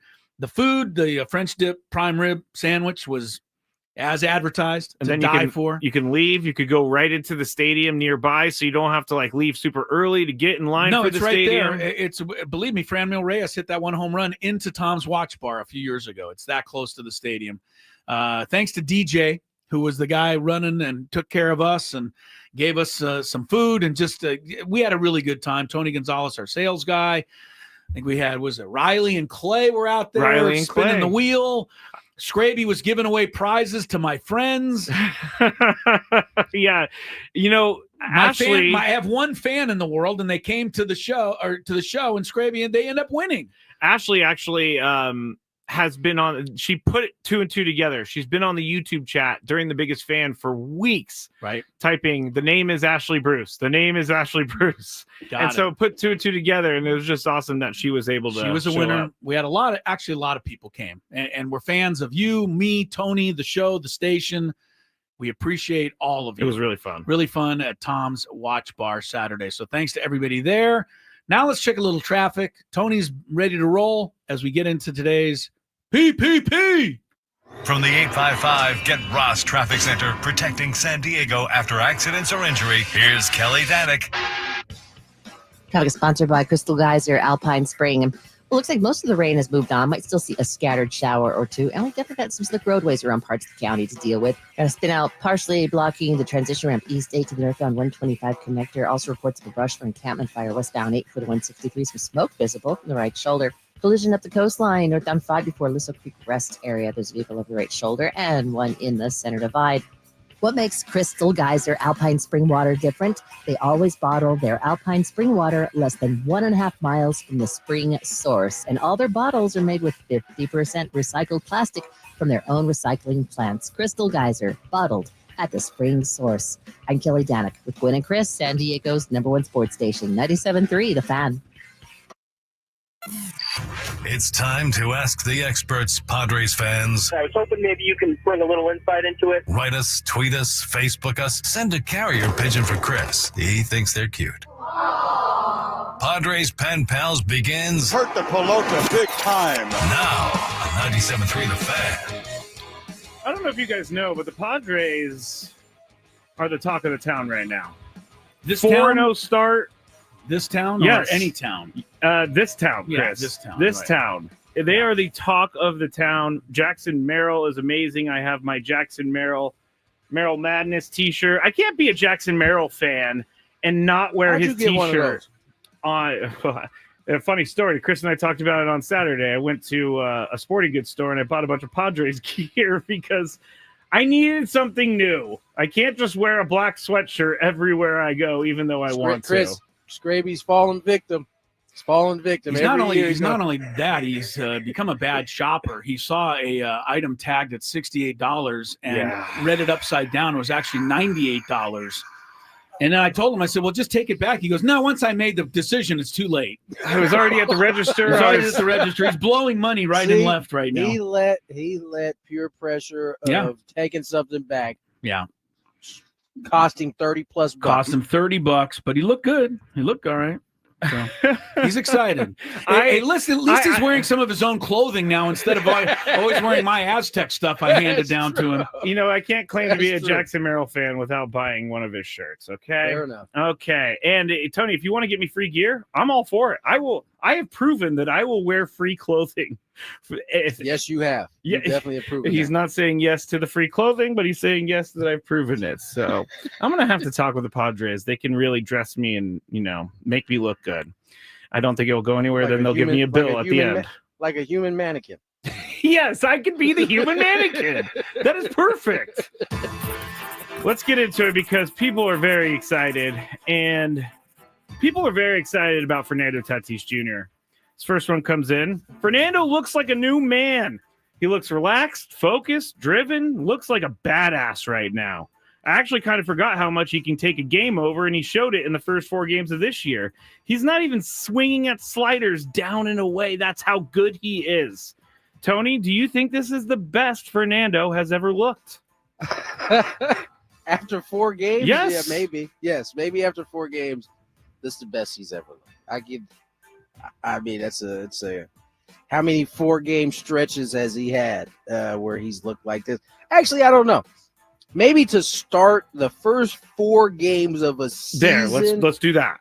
Maybe this is the best he's ever looked. But I'm sure he's had stretches of 4 games where he has blown these numbers out of the water. Listen, I won't be the Grinch today. when it comes to everybody's happiness. Everybody should be happy. The Padres swept a very good team.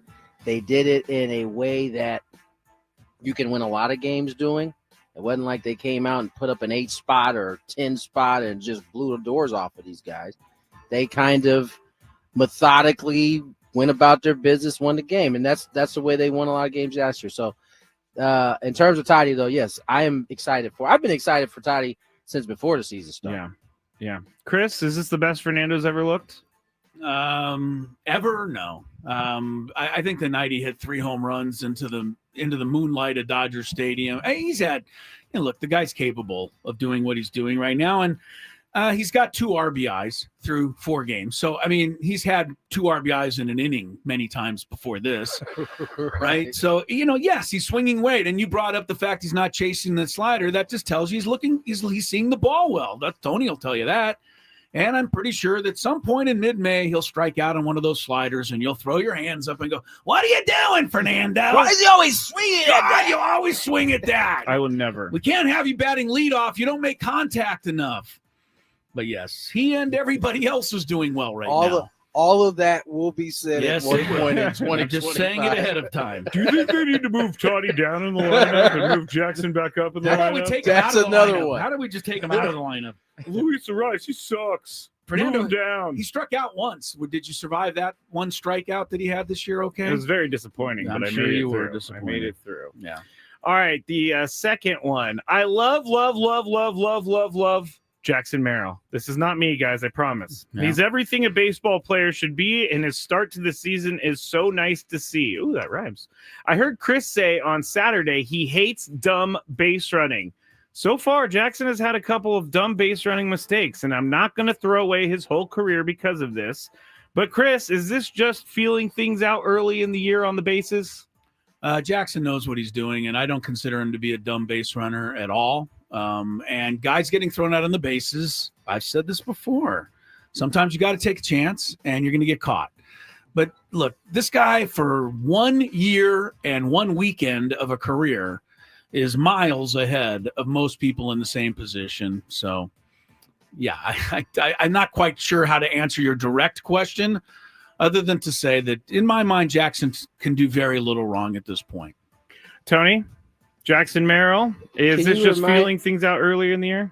Can you remind me what the base running mishaps were? I do remember at least one where he got caught on Saturday. I think he was trying to steal, and he got caught stealing on Saturday. And then there was another one where he got stealing. I mean, that's not a base running mistake. That's getting caught stealing. Okay. I mean, it happens. Ricky Henderson Stop got yelling caught. at me. No, Ricky Henderson got caught stealing 35 times 1 year. He's one of the greatest runners ever. Okay. Anyway, go ahead. I'm afraid to ask Tony. You should be. I think he got thrown out one other time. I think he got caught stealing. I don't see any other times that he had in trouble. Yeah, is this just filling out the process? Sure. I think it's filling out the process. I don't think he's done anything wrong on the bases. I would tell you if I thought he'd done something wrong. I thought the base running had been exceptional. I was giving you the benefit of the doubt, Scrape, because I hadn't. Wait a minute. I know what you're talking about. Oh, dude, that was a unbelievable play by Drake Baldwin. By the way, it wasn't me that was saying this. Yeah, You guys keep addressing me like it's me. I mean, I know what the question is asking. It was on a ball in the dirt that we had just seen Toddy and a bunch of dudes take advantage of the night before. Baldwin picked this ball up out of the dirt and then threw a bullet down to get him. Otherwise, if the throw is not good, he would have been safe on that. It would have been a great read. So, yeah, base run has been phenomenal. All right, Drake Baldwin, by the way. He's not filling anything out. Let me also I want to say this one more time.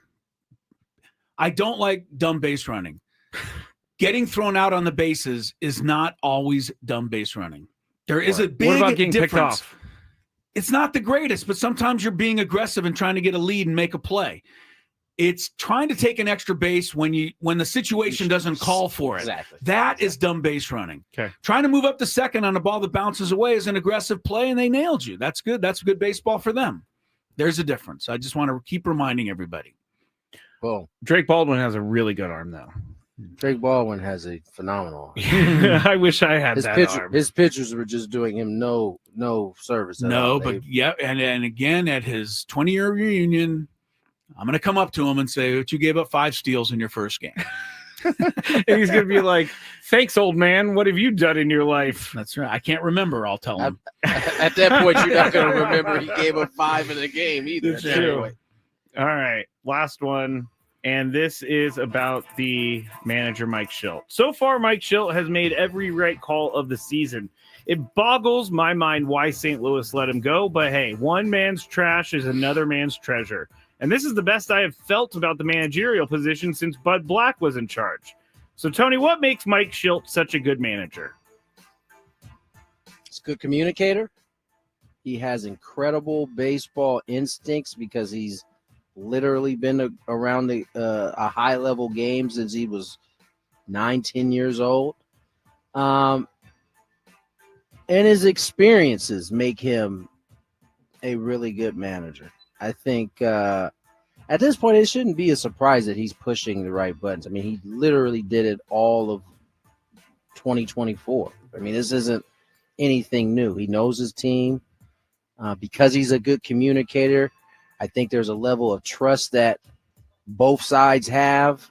And that goes for, like, if he asks you how you feeling, he's going to get the truth out of these guys because they don't want to let each other down. They don't want to let him down. And so I think all of those things are just, a few of the things that make Mike such a terrific manager.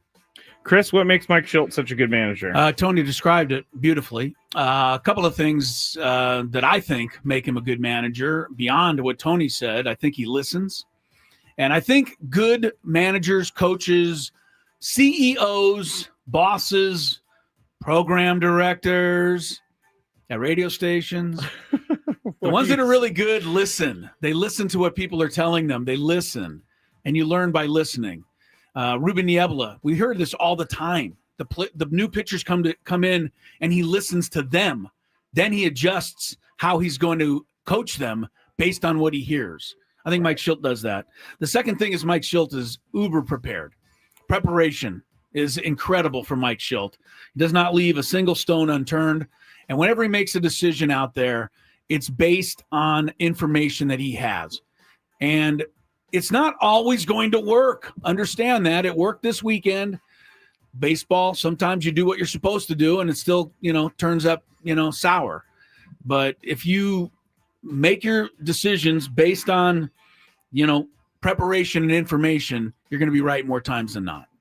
He also delegates very well. I mean, there's a reason why Ruben is empowered to kind of approach the job the way he is. There's a reason why Victor is empowered to do the job he does, is because I think Mike isn't afraid to delegate.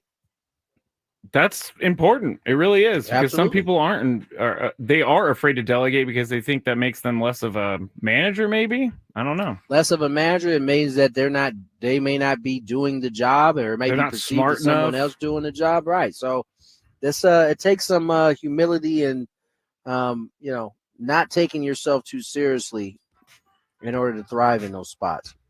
Agree. All right, that's it for Padres Pen Pals. We get back another version of Chris versus the fans. Hopefully Chris doesn't run or get all of them right, so I run through my questions again. Did some question writing earlier. I ran into somebody Use that website again? No, never Yeah, using don't that use that website one again, Tony. We ran into somebody at Tom's Watch Bar. The Oh other day yeah, no, it was a first-time player from last week, and I felt who really I beat, bad. and the guy was just still like 4 days later was crestfallen. Yeah, he lost. I was like, man, I felt Chris, really terrible. look. Yeah, You look what you did, Chris. Oh my goodness. All right, so that's up next, 833-288-0973.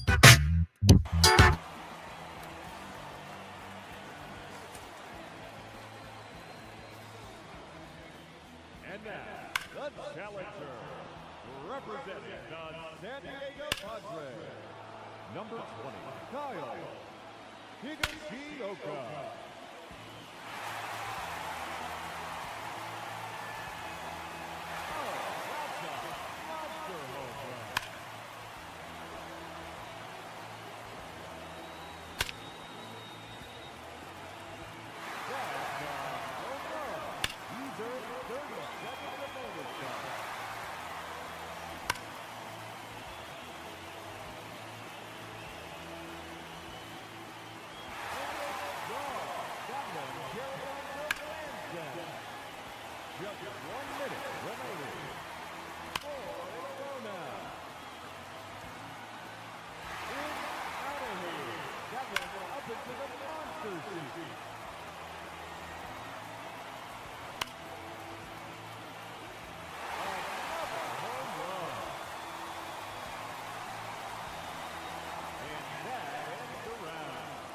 ends the round with 7 home runs.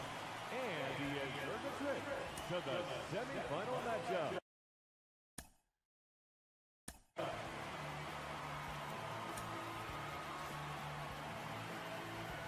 Now the challenger in this semifinal matchup, number 20, Kyle Higashioka. No doubt about that one. And a draw. That one carried on to Lansing. That one is gone. He now has bonus time. Just 1 minute remaining. No question about that one. And tapped it up to put up in the championship matchup. And that ends the round. Finishes.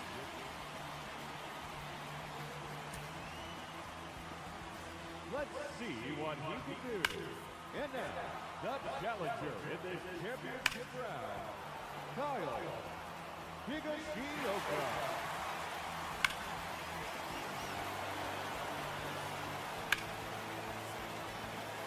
And a draw. That one carried out to Lansing.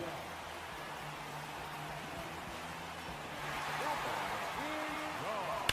And he's earned 30 seconds of bonus time.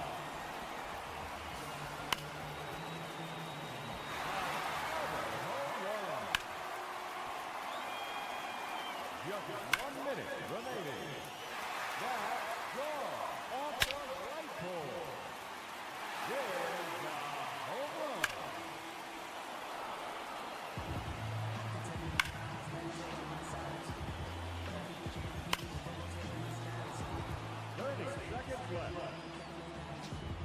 Seconds left.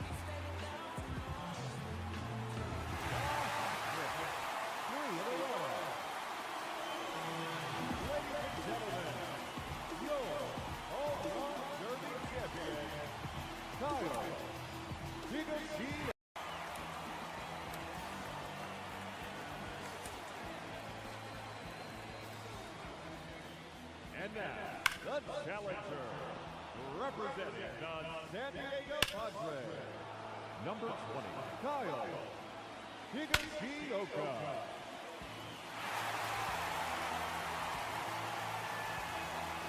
Oh, that's a monster home run.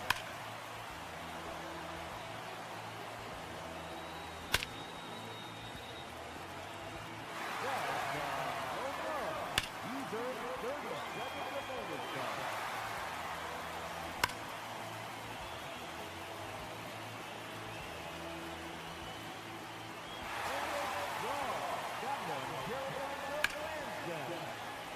Just 1 minute remaining. 4 in a row now.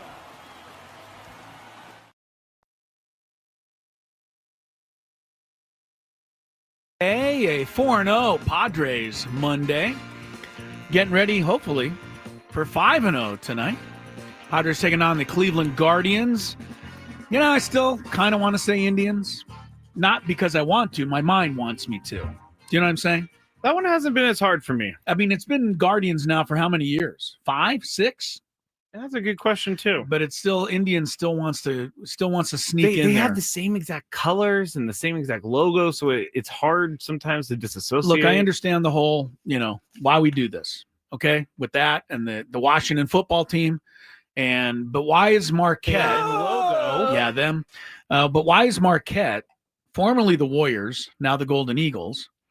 But why are the Golden State still the Warriors?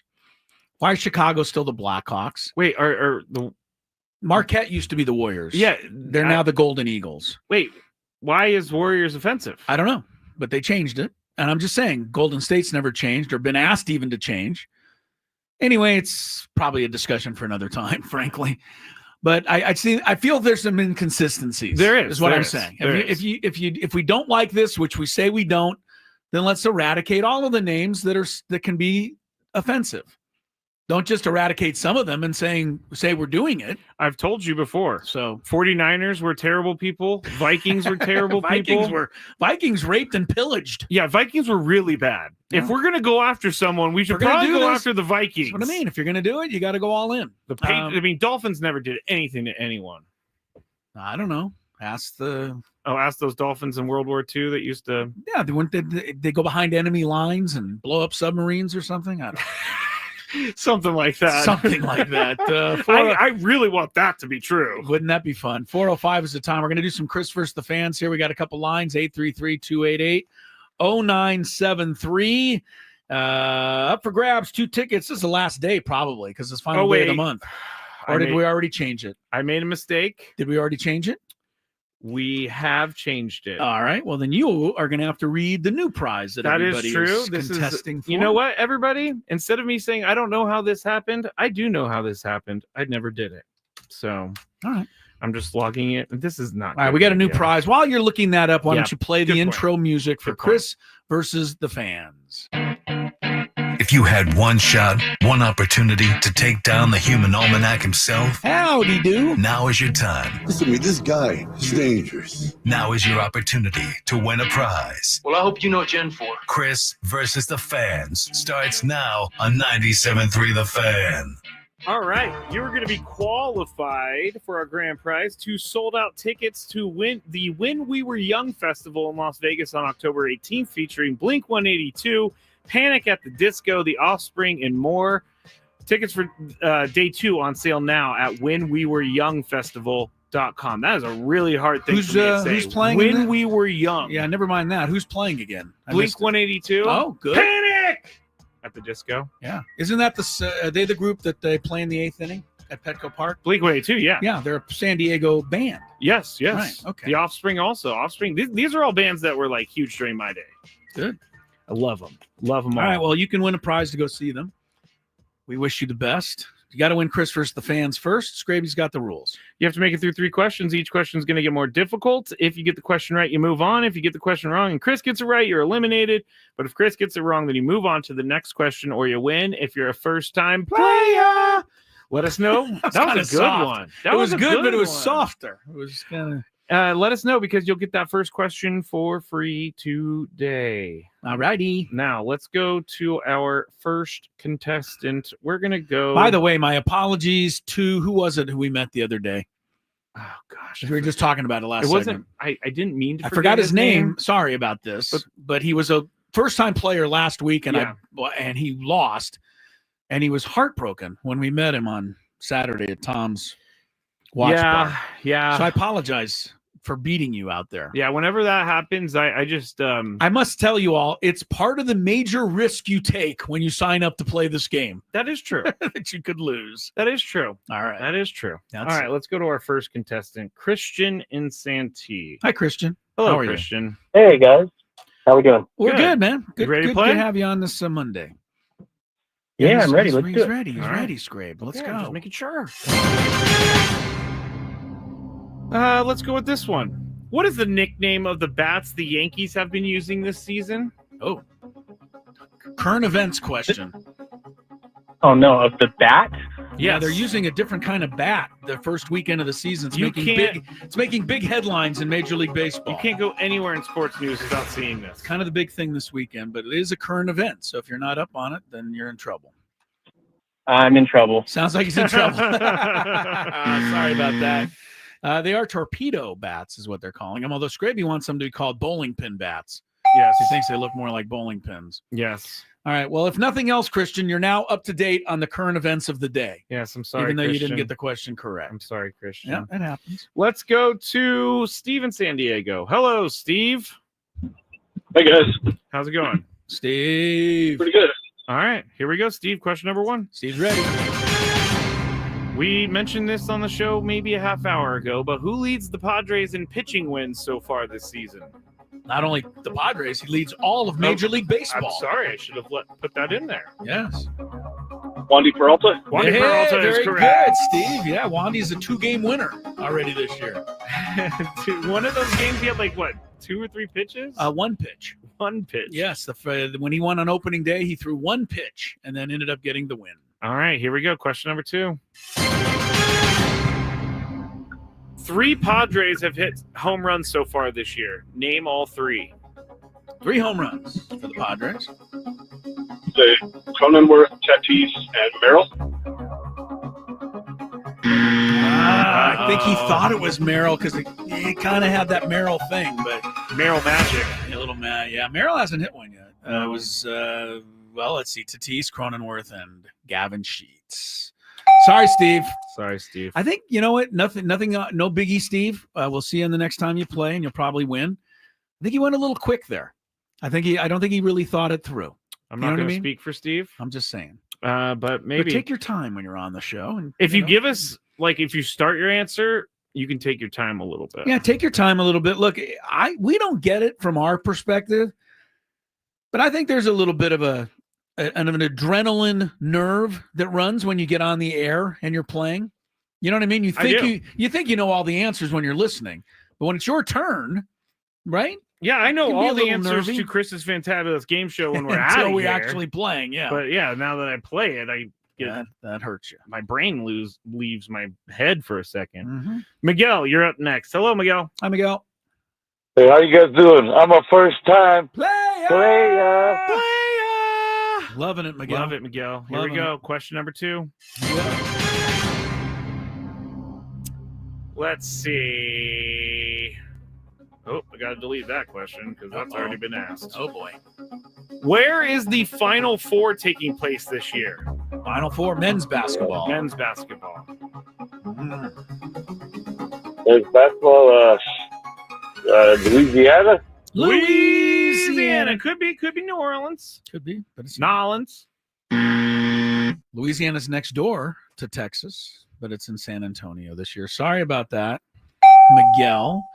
I think he went Louisiana because I was in Louisiana. Do you think that could have had something? I don't know, but you just eliminated another player on the first try. Bad. San Antonio just doesn't do it for me. Why do all these places want to go to San Antonio for their games? They have a nice Riverwalk. The Riverwalk's nice, I will say that, and they have a nice dome. They have a place you can play. It's in the middle of the country. People don't have to travel as far. I don't know. No, you're right. And also maybe San Antonio makes us, a bid for it, right? Unlike some cities I know that don't have arenas and can't even get in the running. Okay. Yeah, like ours. I didn't want to go there. I know, but you know what I meant. Yes. Nick, you're up next. Hello, Nick. Hi, Nick. Hey, how's it going? Pretty good, man. Pretty good. Good to have you on. All right, here we go, Nick. Question number 1. James Wood was sent to Washington in what trade with the Padres? Who was the main piece in that trade? Who'd the Padres get back when they traded James Wood? Is that Juan Soto? Hey! I'm just going to give you the answer. Good recollection there, Nick. Good recollection there. And we move on to question. Correct. Number 2. Mackenzie Gore also went, as did C.J. Abrams. A lot of guys. Yes. Very good, though. Bobby Barrels, we haven't heard much from him lately. Still in the minors. Still hasn't made his way to the bigs yet. Well, they dodged that bullet. Bobby Barrels. Yeah. Now, is it fair to say if you can't make the Nationals, then you're struggling a little bit? No. Okay. They got some good young players. Dylan Cruz is a good rookie outfielder. True. They got Wood. So Bobby Barrels has some competition.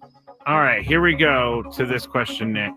Which city has hosted the most NCAA tournament Final Fours? Is this a 1 or a 2 or what? It's a 2. Which city's hosted the most? Yep. Wow. I'm going to say nothing. Nothing. Oh, good strategy. Nice strategy.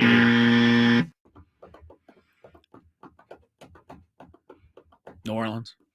I don't know. Wow.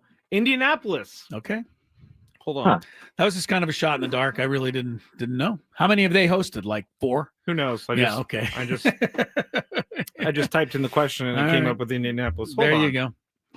Good news for you, Nick. And Scraby's all choked up. I have no idea what he's all choked up at the fact that you're getting a third question here. I feel like Chris right now. Do you want me to ask the question? Do you want a cracker? No, you can't. No. You can't ask the question because then you know the answer. Oh, my goodness. Here we go, Nick. Question number 3. Which AL hitter hit 6 home runs in 6 games last year?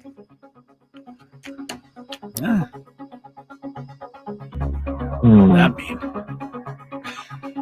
Oh, okay. 6 home runs in 6 straight games last year. Okay, thank you.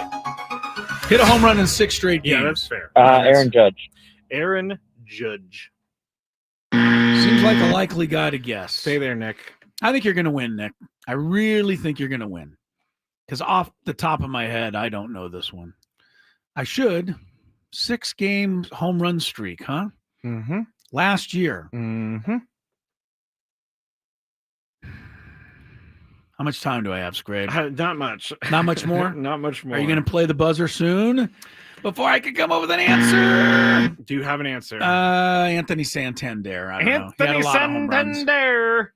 I don't know why I said it like that. I don't That either. is incorrect. Hey, we got a win for you, Nick. Well done. It was Mr. Strikeout himself, Rafael Devers. Oh, was it? Yes. Rafael Devers. Well, you know what? With all Stay the there, negative Nick. publicity he's gotten on this show today, Rafael Devers deserves some positive publicity. So very good, Nick. Stay there. You're qualified for the trip to Las Vegas. We'll take a break. We got to check some traffic for everybody out there. When we come back. Oh, I have, I wanted to talk to you about it, but Mike Schultzman asked about Profar suspension if you want to. Yes, I'd like to hear what he has to say. Jerkson was suspended today. Major League Baseball, 80 games. Performance enhancing. Man, too bad. That's all I have to say about that. But we'll hear what Mike Schultz thinks about it when we come back on Gwynn and Chris. From the 8-5.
Gwynn and Chris, San Diego's #1 sports talk station, 97.3 The Fan.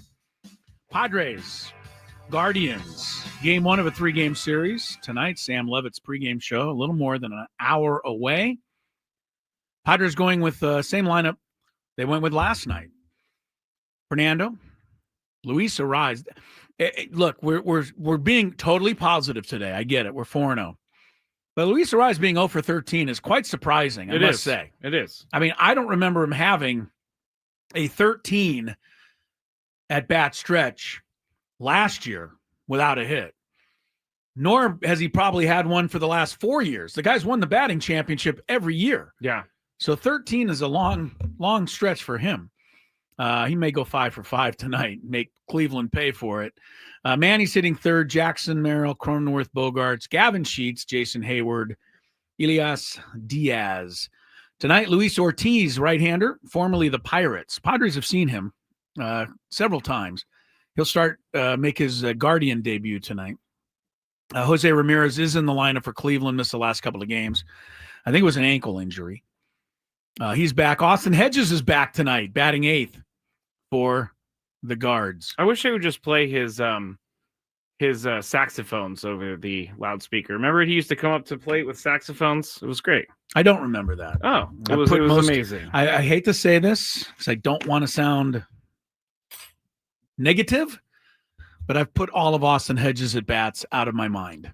I don't think there wasn't really a whole lot to remember. I was going to say, I don't think he had many memorable No, at-bats. he didn't. A couple of games right now. Cincinnati 6-0 over Texas in the third. Ellie De La Cruz has hit a 3-run homer. Matt McClain's hit a 2-run homer. He's got 3 homers already on my fantasy team. Mets. I you know what? I almost don't want to give scores because I don't want to hear about your fantasy team. I have to let everybody know that nobody have them, cares. and then I won't say it later. I'm going to say one more thing about that, and I'm going to say this all season long every time you bring it up. Nobody cares.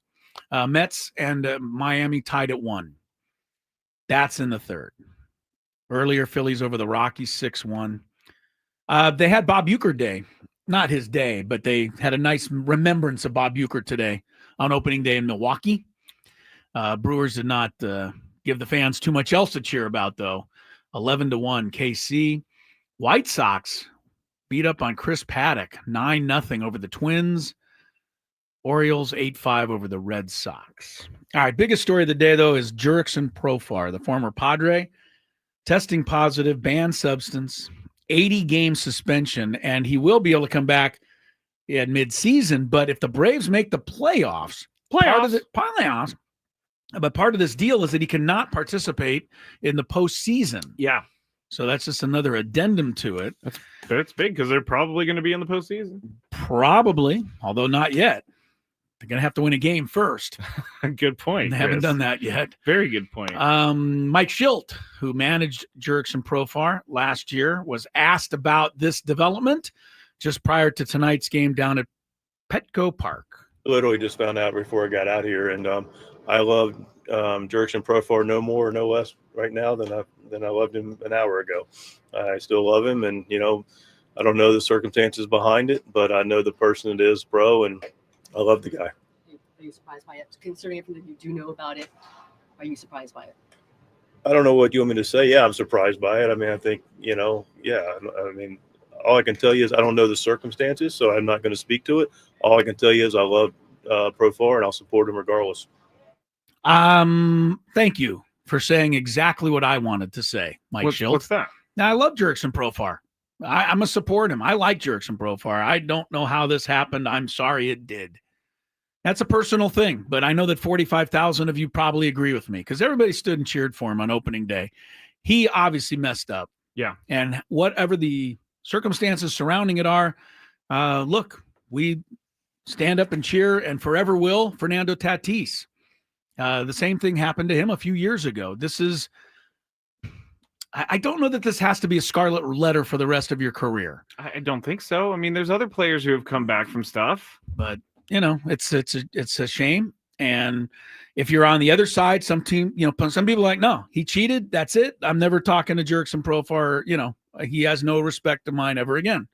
That's your right. to think that. Yes, if you it would is. like to. It is. I mean, they're fans that are chatting right now about how they had to have known something. Oh, well, this is all silly. Again, This is a suspension for this year. it's a suspension. He got tested just now, and they found out just now, and or at some point this In the spring last- or yes, whatever. Yes. And as we said earlier, I don't believe we think that every Dodger illegally gambled last year just because Just Shohei one of them. Ohtani's Just in one of just one of them.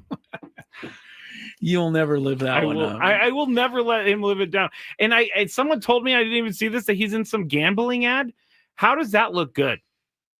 Is he seriously in a gambling I guess ad? a couple listeners told me he was in a gambling ad, and I trust these people. So I can neither confirm nor deny that, but I will say that if it's true, that's really toned down. somebody needs to read the room better. Yeah.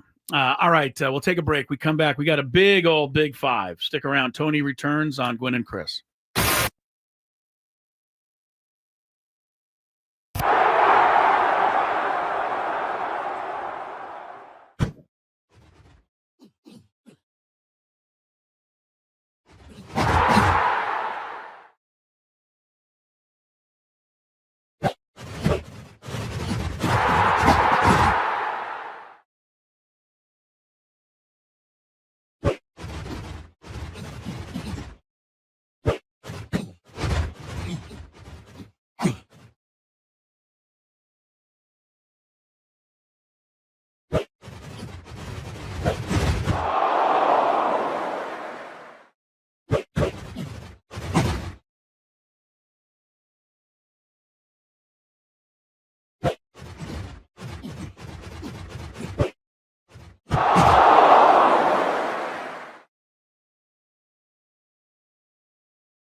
Mediterranean food like we all do. Try Spiro's authentic Mediterranean cuisine. It's in Coronado. It's in La Jolla for dining or takeout options. SpirosCuisine.com. 4:35 is the time. Texas and TCU women's playing for a right to go to the Final Four. Texas leads in the second quarter, 17-9. We have our Big Five coming up here shortly. We've been talking plenty about Jerks and Profar. Heard from Mike Schilt there, and I'm sure there'll be a lot more discussion about it as the next couple of days unfold. But our Big Five was on point today, Scraby. I agree. I do not want you to miss it. It is coming up. Can we do it now? What happens, see, is that we're supposed to. I'm going to go peeling back the curtain. We traffic gets sent to us by our friend Kelly Danick from her location to us on the computer. Yes. And Scraby can't play it until it's sent to us. Yeah. So we need to play traffic before we do the Big Five. So I end up stretching things out. You know what? We're going to have to go Big Five. Waiting for the traffic to come in. We're going to have to go Big Five. But apparently it's not going to come in. I'm going to text her. Tell Kelly that we need the traffic. For those of you who also need it, unfortunately now you'll have to wait till after the Big Five. It's that time of the show when we check on the latest in sports. Only the most important topics and questions are brought to light. Stop what you're doing and listen. These news stories will astound and amaze you. The one, the only. Oh my God, who the hell cares? The Big Five starts now on 97.3 The Fan. And today, we're going to start with the rage of Major League Baseball. Now, Chris and I kind of touched on it on Saturday, but we had some more information come out over the weekend, and I know Tony's going to have thoughts on the quote-unquote torpedo bats, the ones that the Yankees are using and hitting a bunch of home runs with. Well, they hit not just a bunch of home runs. In 3 games, they smashed 15 home runs, 2 on opening day, 9 on Saturday, 4 yesterday. So my question to you guys is, because this is the rage of baseball, when do we start, Chris, seeing the rest of the league trying out these bats? First of all, Aaron Judge hit 4 of those home runs, and I believe he can hit a home run with a toothpick. So I'm not going to completely give the bats all the credit. We talked about it earlier with Buster Olney. If you want to hear his thoughts, go back to the 2:30 segment of the show. Look, it's a rage. I mean, if something works, we're a copycat world, no matter what it is, whether it's baseball or business or acting or, it doesn't matter. If something's working, we're all going to try it. A diet, right? Your friend loses 20 pounds. You want to try to lose 20 pounds. SD fat loss, everybody. There you go. So, let's just see. I mean, the Yankees obviously can hit home runs, pretty much anyway. They've always done that. But I think a lot of people, and there's already a couple of players on other teams that are trying it. Manny Machado said on the broadcast last night, he's like, send some over here. I don't see any reason. I don't see any reason why you wouldn't want to try it. Unless maybe Tony could tell me better. I mean, could it mess up your swing a little, Tony? Yeah, Tony, what do you think about the rage of baseball right now? I look at this a lot like the what was it? The hammer handle everybody. The axe handle or the axe handle. Yeah, right? That was the wave, and now we don't hear guys are still using it, but it's not like everybody's using it. By the way, of the Yankees, only 2 guys use it, at least going into yesterday's ball game. Jazz Chisholm, who had some of those homers, and I believe Volpe has the other one. So, Judge is hitting homers, but he's not using it. And I think as he was quoted in saying, I think my production speaks for itself. So listen, guys I am positive that because of the type of notoriety it's getting, there's going to be a bunch of guys who try it. And there's nothing wrong with that. I don't think. I had some questions on were they within the guidelines? It sounds like they are. My guess is that this will be the wave for 2025, and then we will hear less and less about it moving forward, unless it turns out to be, this career-saving tool that you can now use, which, at some point you wonder if the complaining starts to come from the other side. It would. At that point. It would. So listen, I think this is just it blew up because the Yankees happened to hit a bunch of home runs, 2 guys on their team are using this particular bat, and probably will be more moving forward. But I think this is a lot to do about nothing. I wish I invented them, though, just for the moment. Oh, yeah. Facts. I have an issue with the name Torpedo. It looks more like a bowling ball to me than a torpedo. Bowling ball? Yeah, if you stand it up, if you stand the bat up, it looks more like a bowling ball than a torpedo. Have you ever seen a torpedo? I've seen a bowling ball, and I've never seen it look like a bat. Oh, man. You honestly said bowling ball. Monday. This is Yeah, Monday. what did you mean to say? Bowling pin. Bowling pin. Okay. Yes, There the we bat go. looks nothing like a bowling ball. I honestly I'll thought agree. I honestly thought you had a senior moment there. I did. You're not even that old. I did. No, you know what that is, It was Chris? like bowling ball. What? Yeah. You know what that was? Because I was so convinced that I was right in this whole thing. That was years of drinking. Still affecting me 8 years after the fact. Whatever brain cells you wiped out many years ago in that Those area ones didn't work. Days have not come back. You guys, what are you talking about? It is a bowling ball. You had me. All right. So Saturday night, through 2 games, Roki Sasaki pitched on Saturday night, and through 2 games, he's not been good for the Dodgers. And before everyone jumps all over me, it's extremely early, and I'm not saying he is not a good pitcher. But through 2 starts, he's gone 4 2/3. He's given up only 3 runs, allowed 4 hits, but he's walked 9. He has a whip of 2.79. And on Saturday night, cameras caught Roki Sasaki in the dugout after being removed from his start and appeared. He was extremely upset and he needed a hug, Chris. It looks like he was crying after being taken out of the game. So, Tony, I know you're going to absolutely hate this question. Is there crying It's not gonna allowed? stop you, though. Is there crying allowed after a bad outing in Major League Baseball?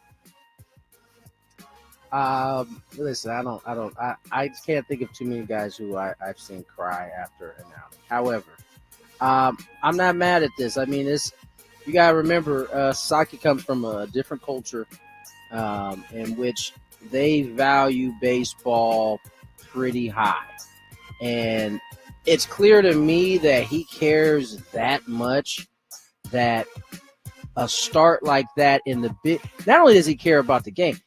The fact that he's in the big leagues, I think, and he had that struggle, is why you saw those tears. That is a care factor that we often sit up here on our little bully pits up here and wish and claim that we wish athletes cared. Yes, we do. This much.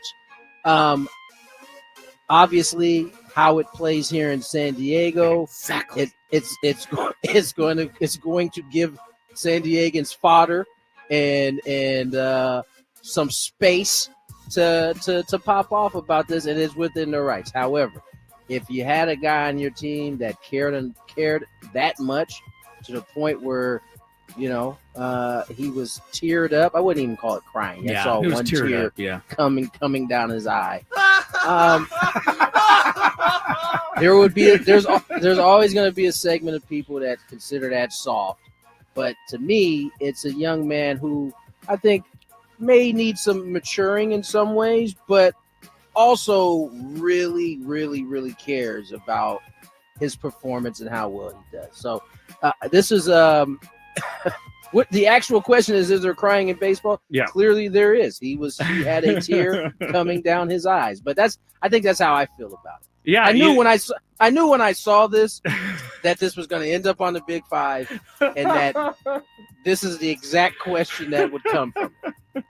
Scrappy's been giddy about this. I was thinking about how Tony was going to answer that for the last day and a half, ever since I saw this video. Yeah. And Tony, I gotta say that was a beautiful answer. That was really nice. Chris, is there crying in baseball? Of course there is. Come on! Well, let me ask you: were you in the Padre clubhouse the night they beat the Dodgers to go to the championship series? There were some tears of joy there. I mean, but you're winning. Well, you just asked if there was crying in baseball. If you win. That was the question. Was there crying? There is crying. No. Actually, the question was this: is there crying allowed after a bad outing in Major League Baseball? That's not what you asked me, though.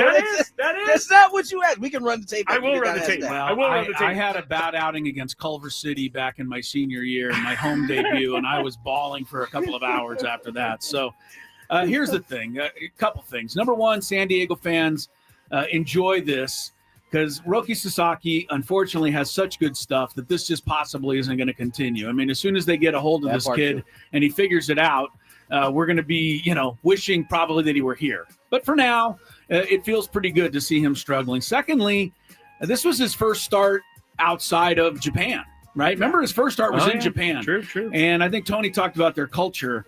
Their culture is one of great honor and being, basically going and doing what you're being paid to do and doing it with great honor. And he's had this kind of pressure put on him to go and be sensational right away. And for his first appearance in the United States to go that badly, I think it's got him. And so there was that moment. But he's got too good of stuff. I mean, look, Brokey, if it doesn't work, then you can change your mind and come down here. The pitching whisperer will figure it out for you.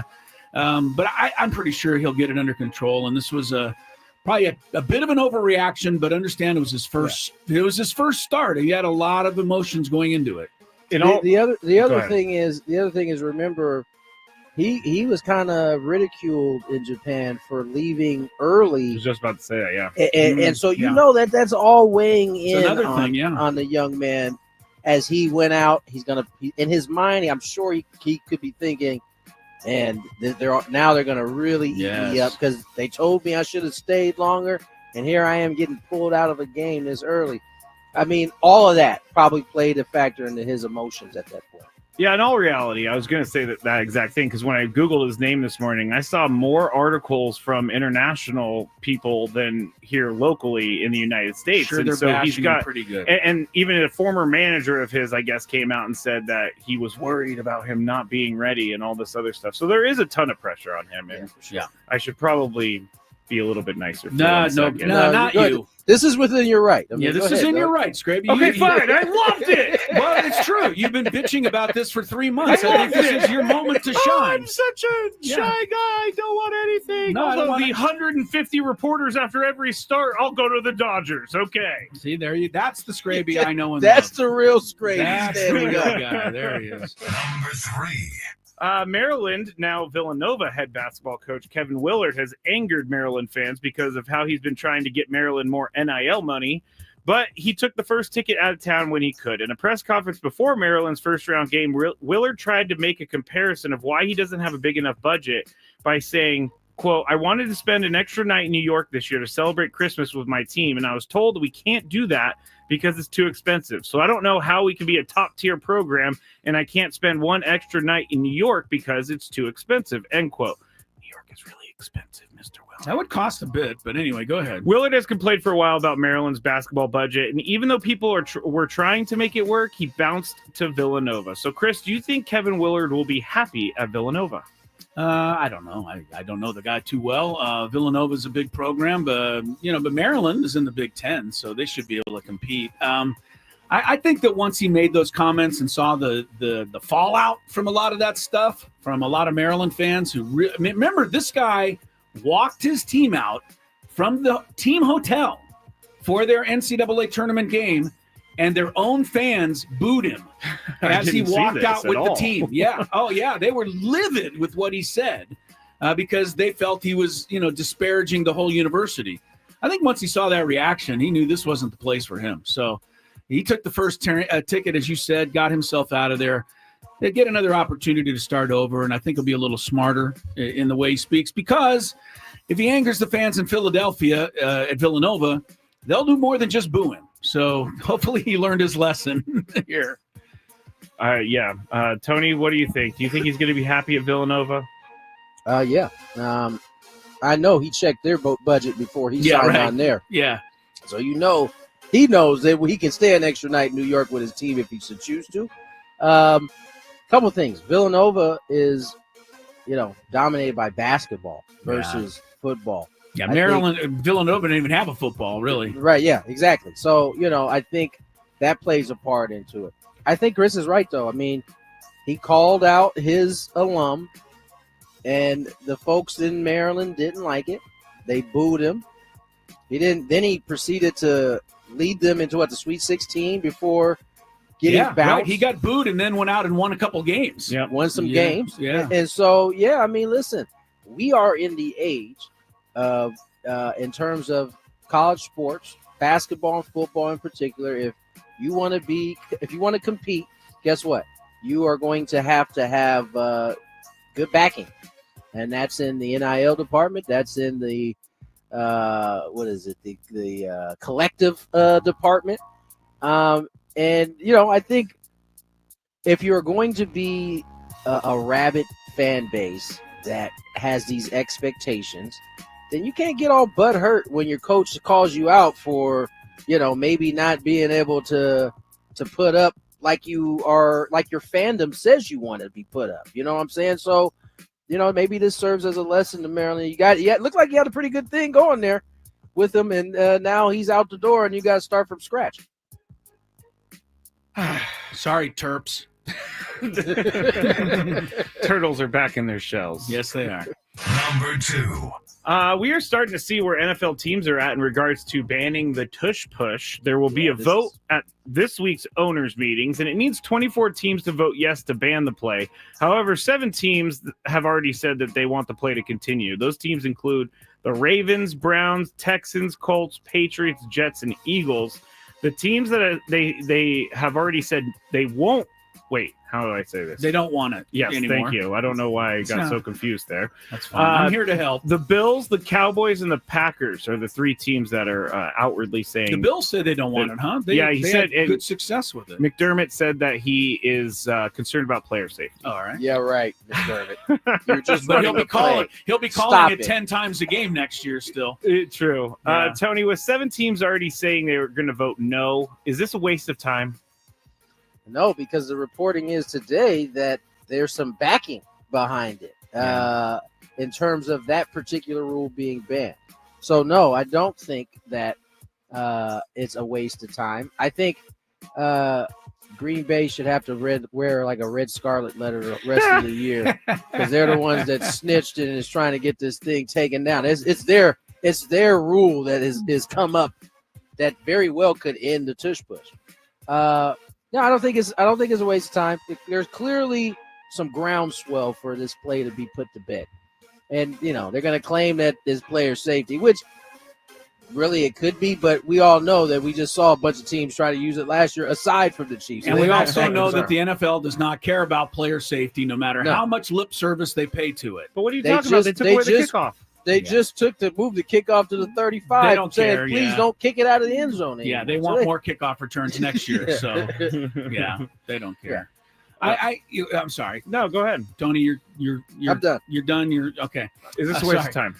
Yeah, no, it's not because there is some people. Here's my thing. I think they should keep it in because the Eagles are the only team that's great at it.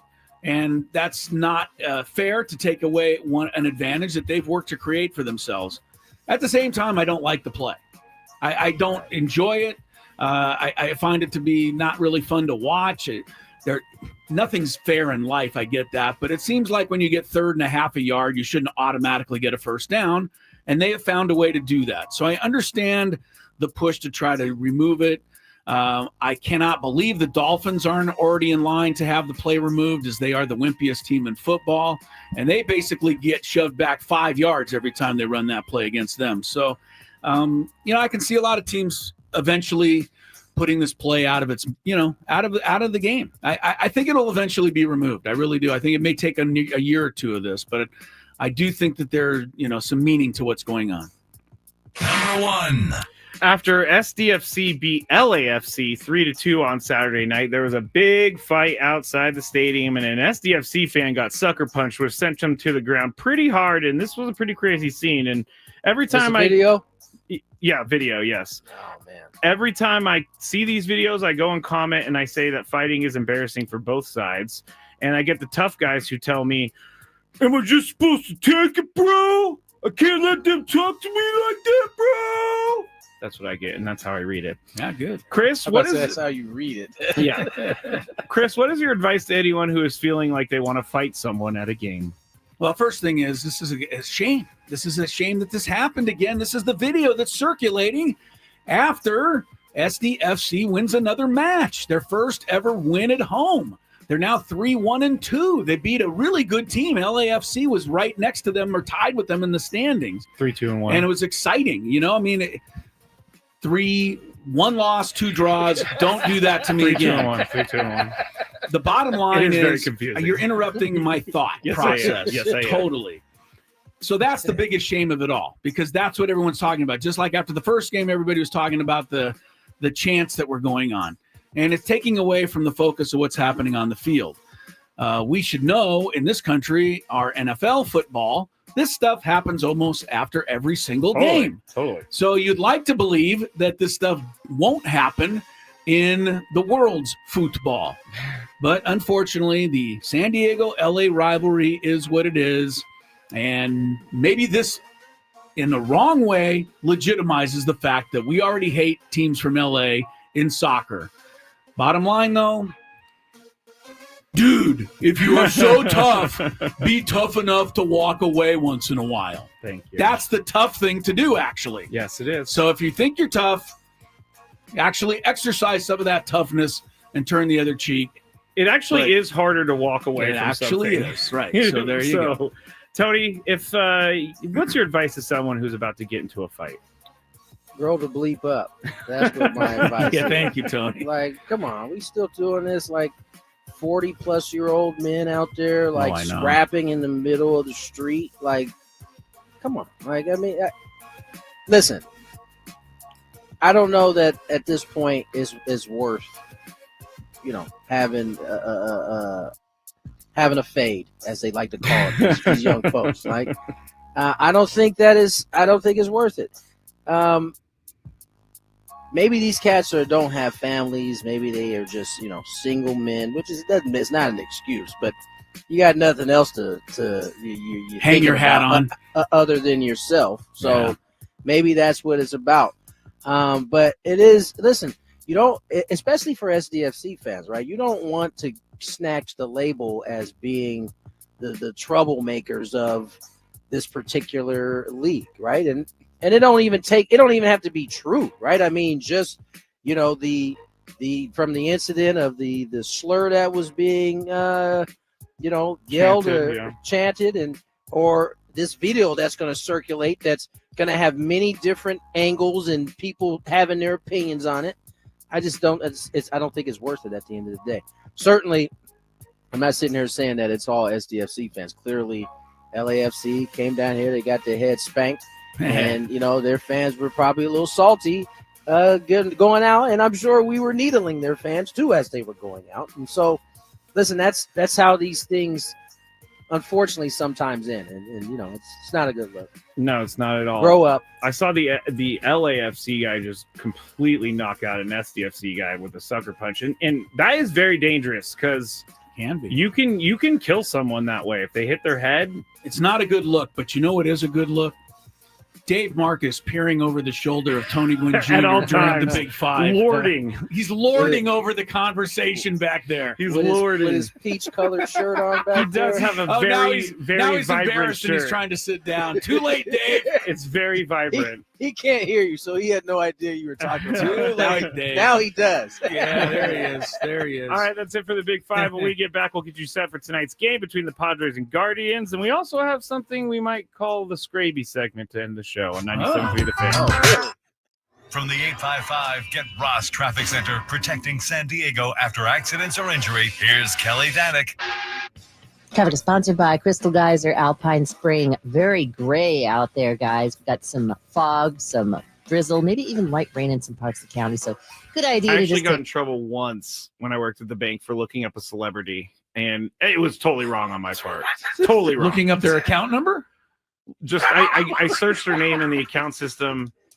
And Scrappy, what is wrong with you? I was like 19. You'd be better off. Was You would be cool. better. You'd be better off admitting that you wore your underwear inside out. Frankly,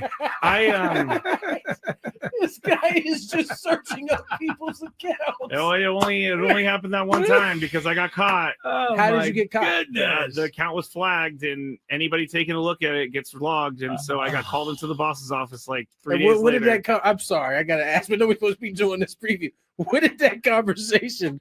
How did it go? Well, why were you looking up Paris Hilton?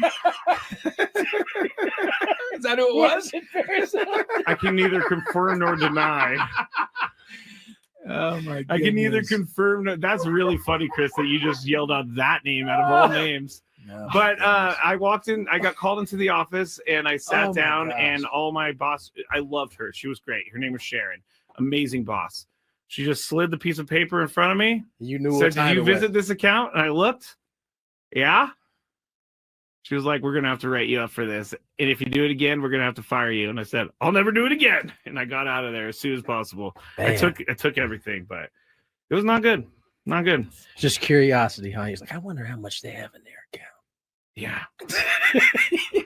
I mean, before I got caught, I did look up athletes. And, oh my God! I'm so glad you're sitting in this seat now. Yes, I'm so happy you're not doing any job that can be dangerous to people's futures. This was in the first year that I was there. I learned my lesson thoroughly. Chris, as I said, as soon as they walked in, they was like, "Yeah, that's our guy right there. That's our window. We're gonna take him down." Yep. Just lucky I didn't get caught for like. I can't even say. I'll tell you guys off break whose account I saw and how much money they had sitting in their checking account. And this was how long ago, too, by the way? 2009, 10.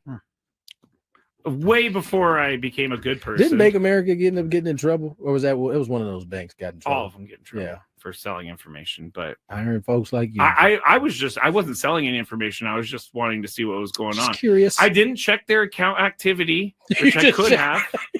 Been like, oh, they bought this here. I'm going to go up there. You know, I'm not that creepy. Well, that's stock. Oh, yeah, you're not that bad. I'm not that creepy. This is amazing, by the way. We're supposed to be doing. How are we supposed to do baseball picks under I these don't think we can circumstances? anymore. I think we gotta push it. You guys never did it? Well, I mean, no, it's great. We didn't. We didn't Really? Okay. Like you work at a bank, you're looking at people's account information? That's unbelievable. It only happened for a little bit, and then I got in trouble. for a little bit. I can't stop laughing at this because it is quite hilarious. Greg. But you were saying that I may have gotten robbed or whatever. I actually did get robbed when I worked in San Francisco, and they're called quick change artists. How long did you work in the banking industry? 8 years. I was a teller supervisor when I finished. I was also the merchant teller, which took in around $150,000 in cash a day. Guess what? Always balanced at the end of the day. Yeah, I bet. But there was a guy who walked in. He had about $5,000 in hundreds, and he handed it to me. He said, "Can I get 50s for these?" And I said, you know, it's pretty annoying that he wants $5,000 in hundreds. In hundreds, and he wanted $5,000 in 50s. He just wanted 50s instead of hundreds. So I had to go get it from the vault. I come back. I'm starting to count it out, and then he's like starting to ask me questions as I'm counting it out. He's trying to and then what did I tell you, Chris? This is what I'm talking hey, about. That window right there. Hey, this guy was so good that no one saw it coming. But so when I started getting mad at him because I counted out the 50s, he goes, "What are you doing?" I asked for 20s. And I'm like, what? You did not ask for 20s. You asked for 50s, bro. Yeah. I had to go to the vault to get those 50s. And as I was getting all mad and talking to my boss, he took the cash off the counter and put it into this folder that he had on the thing that the original 5,000 in hundreds. Yeah, well, he kept going like that, and then I was so mad, I just grabbed it and I threw it in my drawer.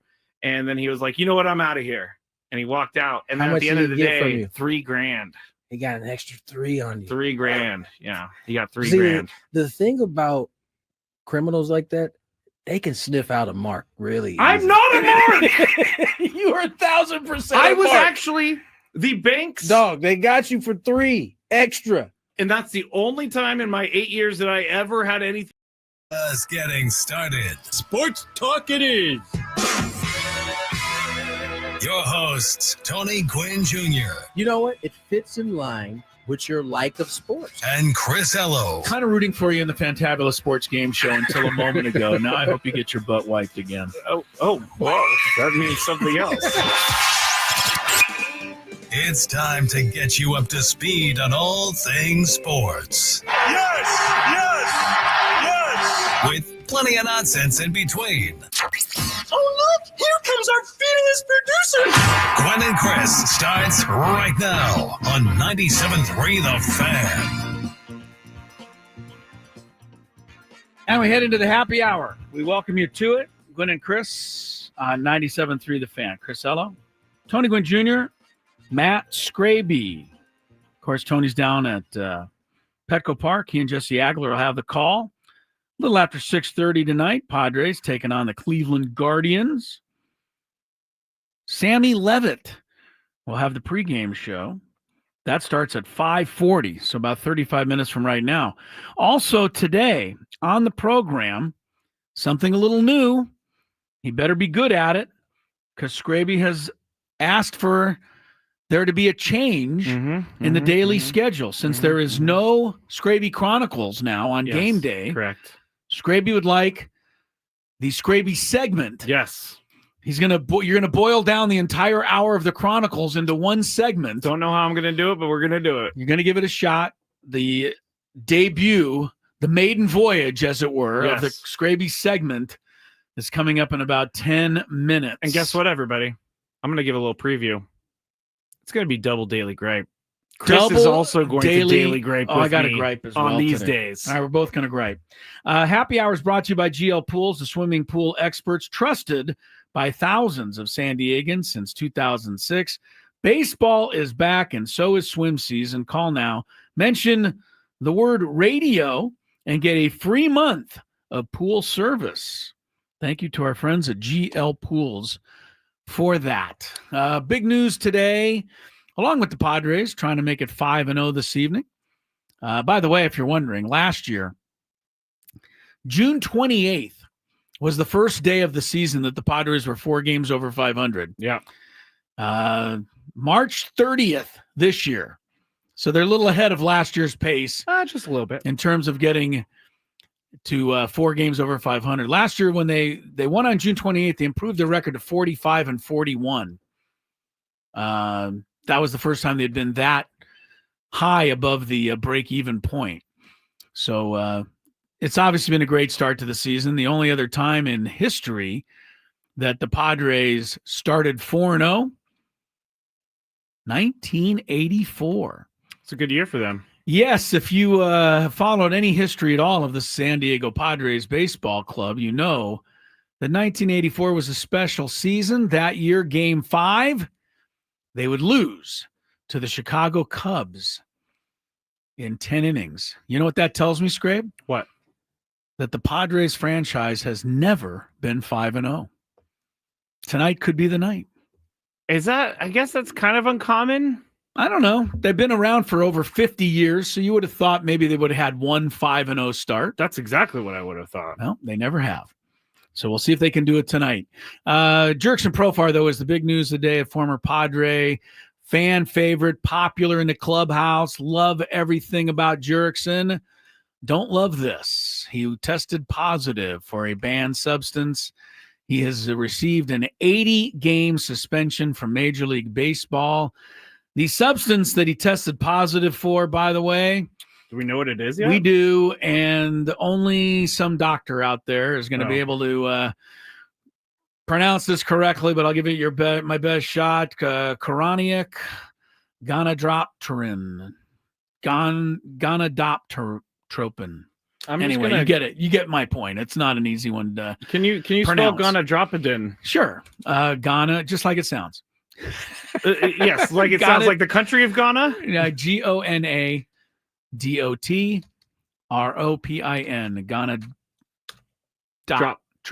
Gonadoptropin. Yeah, that. It's a hormone that helps in the production of testosterone, according to the Cleveland Clinic. I did all that searching just to find that out, and then you had it, and then I told you what it was. Yeah. Profar saying, among other things, it is especially painful for me. Anyone who knows me, seen me play, knows I'm deeply passionate about the game. I want to apologize to the entire Braves organization, my teammates, fans. I would never knowingly do anything to cheat. Braves posted a statement as well. We were surprised and extremely disappointed to learn that Profar had tested positive. We fully support the program and are hopeful that Jerkson will learn from this experience. Mike Schilt was asked about it. I really like what Mike Schilt had to say. Literally just found out before I got out here, and I love Jerks and Profar no more or no less right now than I loved him an hour ago. I still love him, and I don't know the circumstances behind it, but I know the person it is, bro, and I love the guy. That's all you need to hear from Mike Schilt on Jerks and Profar. That's all I need to know. That's all he really says. Well, it's what he should say. This Profar, I mean, did a lot for this organization last year. But like I know, there's many of you out there that are like, Chris, how can you possibly support a now known cheater? I don't know. Do you go out and root for Fernando Tatis Jr. or are you going to hold on to that for the rest of your days? I think I've already forgotten about it. It's up to all of you out there. But no, Profar, this is not good. Not good. He's going to pay a very heavy price for it. Yeah, 80 games unpaid, no postseason. That's all serious. That's right. Stuff. He cannot play in the postseason if the Braves do make it. Yeah, and that's like when Fernando got suspended. He actually, so if the Braves, I wonder, I would assume it's the same thing, but I wonder if the Braves go to the playoffs and play a bunch of games, is that going to take games off of Jerkson's quote unquote sentence? Well, his sentence will already be over. Because 80 games is going to be done by then. What a dummy I am. You are so dumb. That's the second time today I cannot I've been believe, a dummy. That and the bowling ball. I thought we were in June all of a sudden. Yeah, that and the bowling ball comment about the bats that the Yankees are losing. I cannot believe I'm turning over an entire segment to you here in a few minutes. The neurons aren't matching. What could I possibly be thinking here? The neurons are not matching up here. Goodness. NCAA Women's Elite 8 halftime. Top seed Texas leads number 2 seed TCU. Suffice to say, this is a defensive struggle, Scraby. 23-21 in favor of Texas. Later, UConn, USC will look to advance to the Final Four. Yesterday was South Carolina and UCLA. UCLA beat LSU. Yeah, that's right. Which I don't want to say it surprised me. UCLA had a great season, but it was interesting to see LSU get beat after watching them play in person and thinking, who could beat this team? Seriously. Well, UCLA is the answer to that question. So Kim Mulkey must be upset. She was asked if it was a disappointment to only reach the Elite 8 for the second year in a row. And she said, have you ever reached the Final Four? The guy said, well, of course not. And she goes, well, then it's not that easy, is it? I mean, she's always a little combative. She's right in this point, in this case. I mean, she was. Don't ask dumb questions. That was a dumb question. Agreed. What do you think she's going to say? Oh, you know what? I got extra time now. I can go hang I'm so out next happy to the about pool. it. So happy about it. Men's Final Four. If you correctly pick the Final Four this year, that tells me something about you. Because I don't know You auto-picked? Either you auto-picked or you just don't take any risks at all in life. Because I just cannot believe that you could fill out a bracket and pick all 4 number 1 seeds, although that is what Jay Billis did, and I gave him nothing but grief for it. Bottom line is, that's how it turned out. Yeah. So I honestly, maybe it's just because I, didn't pick this the way it turned out, but I find this to be the most boring NCAA tournament ever. I mean, just the 7 of the final 8 made it. Each of the final 4 made it. There has not been a lower seeded team win since the second round. To me, the great thing about the tournament is upsets, Cinderellas, fun, overtime, classic games. I will say Texas Tech, Florida was a pretty good game, but I felt bad because Texas Tech just blew that game. Yeah. They missed the front end of 2 1-1s, and Florida was lucky to escape that game. The other 3 games were so bad that in the 3 games combined, Duke, Alabama, no lead changes. Houston, Tennessee, no lead changes. Michigan State, Auburn, 1 lead change. That's not exciting to somebody unless you're an Auburn fan or you're a, Houston fan, fine. But if you're just watching the tournament, those are boring games. The only thing that could save the tournament is for these last 3 games that they have 2 Final Four games and then the championship. To all go into overtime or incredible. something. Yeah. And maybe they will be because you do have 4 great teams. I will say that. They're all left. Florida will play Auburn. Houston will play Duke. I got to say, Cooper Flagg, did you know how young he is? Well, he's a freshman, so I can't imagine I didn't he's too realize that old. he was a freshman. Oh, you didn't? This Well, dude is pretty incredible for being a freshman. He's good. You don't think he's incredible? He's good. He's really good. Okay. Houston, by the way, watching their game, they remind me a lot of the Aztecs 2 years ago. They're not great on offense, but man, do they guard. And they get a lot of offensive rebounds, and they don't turn the ball over. They're not flashy, but they're going to be a tough out for Duke, even for Duke. That Kevin Sampson really is good. At Gonzaga, Kevin Sampson at Gonzaga. Thank you for getting what I was saying. Yeah, Kelvin Sampson, who loves to pronounce it the right way, Gonzaga. Gonzaga. All right, traffic, and then the debut. Oh, my goodness, I can't wait for it. The new Scraby segment will close out It's going to the be show underwhelming today. after all the promotion. Well, I we've built just it done. up, so you better come up with something on 97.3 The Fan. From the 855 Get Ross Traffic Center, protecting San Diego after accidents or injury, here's Kelly Thank Danek. you for listening to 97.3 The Fan. Be back shortly. I would be back shortly if the thing will click. See, I'm clicking. I'm clicking. I have no idea what's happening. It's not playing any commercials right now. Well, this is just great, everybody. Let me see if I could try to start another one. All right. Well, this is awesome. On the air right now with no help, and there are no commercials to be played. Actually, you know what I'm going to do, everybody? You're getting a real live thing right here. This is real live Matt Scraby. I'm going to have to restart Wide Orbit real quick. So goodbye, Wide Orbit. It's not even closing. I'm going to text Adam, and I'm going to say, Adam, I tried to go to break and the commercials did not play, and the program won't shut down. Oh, you know what I'm going to do? I'm going to have to do some Control-Alt-Delete over here. Control-Alt-Delete. Okay, I got it. Task Manager. It's not coming up. There it goes. Task Manager came up, everybody. I have no idea. I'm way too generous with my stroke giving.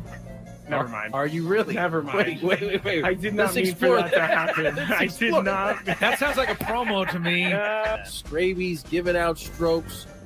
I can't wait to hear that one. I'm gonna laugh for a while on that one. Nate says, Scravy, maybe you should date her. You might be a generous stroke giver, but I don't think she really wants to leave her boyfriend for that. All right, that was good. That was good. In full disclosure, I'm reading this. Tony can't gather himself right now. That was a good one, Chris. That was a really good one. So I saw this at 7-Eleven, and I had to get it. It's called the One Chip Challenge. It was sitting there in the aisle, and I thought, why not? Because I am into spicy stuff. But this thing looks pretty hot. I'm not going to lie. It says a Reaper pepper and a Scorpion pepper. It's also in the shape of a coffin, which doesn't make me very happy about that. It doesn't make me feel good. Oh, extreme heat, it says. I'm going to try a little bit first, just so I don't die, I guess. That's the thing I'm saying. This looks... I don't even know if I should be eating this. It looks like it has mold or something, but let's see how hot it is. Let's go. There's a little bit of spice there. It's going. Oh, man. This is hot. Not that bad, though. I still have this side to go. It is getting hot. I'm not gonna lie. My mouth is like getting crazy. Now it's kicking in.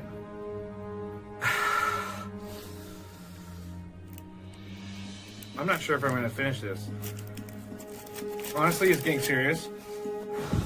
I gotta go with the milk. My mouth is dying right now.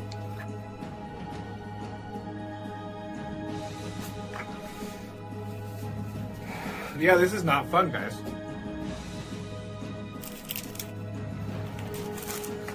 Never gonna do that again because my mouth is on fire. Thank you for listening to 97.3 The Fan. Be back shortly. I would be back shortly if the thing will click. See, I'm clicking. I'm clicking. I have no idea what's happening. It's not playing any commercials right now. Well, this is just great, everybody. Let me see if I could try to start another one. All right. Well, this is awesome. On the air right now with no help, and there are no commercials to be played. Actually, you know what I'm going to do, everybody? You're getting a real live thing right here. This is real live Matt Scraby.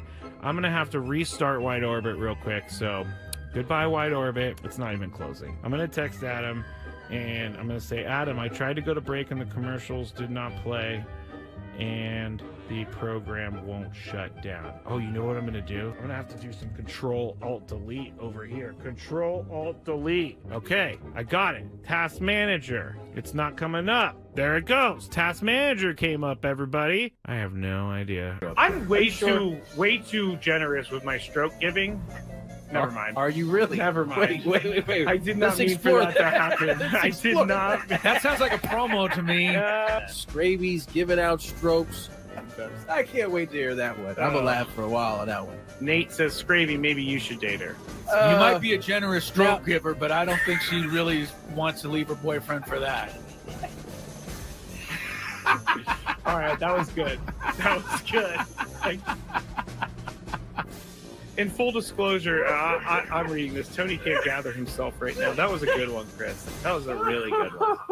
So I saw this at 7-Eleven, and I had to get it. It's called the One Chip Challenge. It was sitting there in the aisle, and I thought, why not? Because I am into spicy stuff. But this thing looks pretty hot. I'm not going to lie. It says a Reaper pepper and a Scorpion pepper. It's also in the shape of a coffin, which doesn't make me very happy about that. It doesn't make me feel good. Oh, extreme heat, it says. I'm going to try a little bit first, just so I don't die, I guess. That's the thing I'm saying. This looks... I don't even know if I should be eating this. It looks like it has mold or something, but let's see how hot it is. Let's go. There's a little bit of spice there. It's going. Oh, man. This is hot. It's not that bad, though. I still have this side to go. It is getting hot. I'm not gonna lie. My mouth is like getting crazy. Now it's kicking in.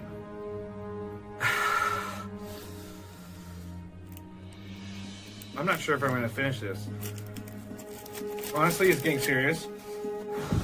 I gotta go with the milk. My mouth is dying right now.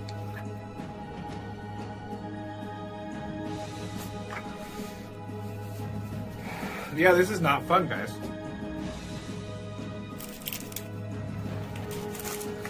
Never gonna do that again because my mouth is on fire.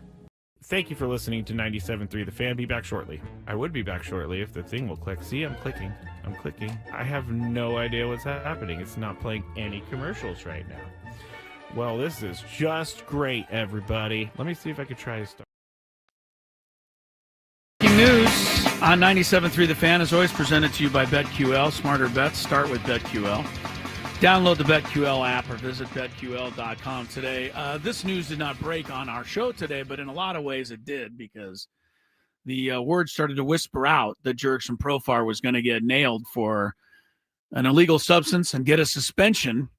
And that started getting tweeted out right around 2 o'clock. Yeah. And it wasn't really out there in any mainstream. No. We started kicking it around, and I always hesitate to even refer to something that's only tweeted out, but unfortunately for Jurickson Profar fans and for Jurickson Profar himself, it's true. 80-game suspension for using PEDs. All right, I don't want to steal any more of his time. Oh, you're not. There's 10 minutes left in the program, and Gwynn and Chris, from now on game days like this, where Sam Levitt takes over at 5:35, 5:40, the final segment of the show will be the Scraby segment. Woo! What kind of intro was that? I thought you'd have something lined up to give yourself a little fanfare. Play the crying emoji. No, I'm not going to play the crying emoji. I'll play this. All right. That's all you came up with? That's all. Maybe I'll get some better music for next time. I honestly was thinking, what could we do with 520 today? You know what? I don't get a Scraby show, so we're gonna do this. But all right, what do you got, Scrabe? What's on your mind? You know, today? I need a little music. I can't do this without music. I need some more music. But let's go with this first, Chris. And it's a local story that we did not talk about today, but sources are saying that New Mexico has agreed to a 5-year deal to make UC San Diego's Eric Olin the school's next head coach. He led UCSD to the NCAA tournament in the first year it's eligible. He's gone 51-17 in the last 2 years and won the Big West this year at 18-2. Mm-hmm. Now, why can't we criticize Eric Olin if we're going to criticize other coaches? I feel like... What should I criticize him for? Leaving UC San Diego, which is a fledgling program, for the greener pastures of New Mexico. Yeah, I'm not going to criticize this. Really? No, I'm not. This is a big step in the right direction for him. New Mexico. Now, the one thing with New Mexico, they're not joining San Diego State in the Pac-12. So New Mexico is going to be left behind in that regard. In the mountain. They're going to stay in the Mountain West, whatever's left of that. But I think New Mexico is a lot more established basketball than totally UCSD. is. You could step him to the next one, too. Maybe this is the one that gets him to the next one. And plus, UCSD, they lose every one of their players.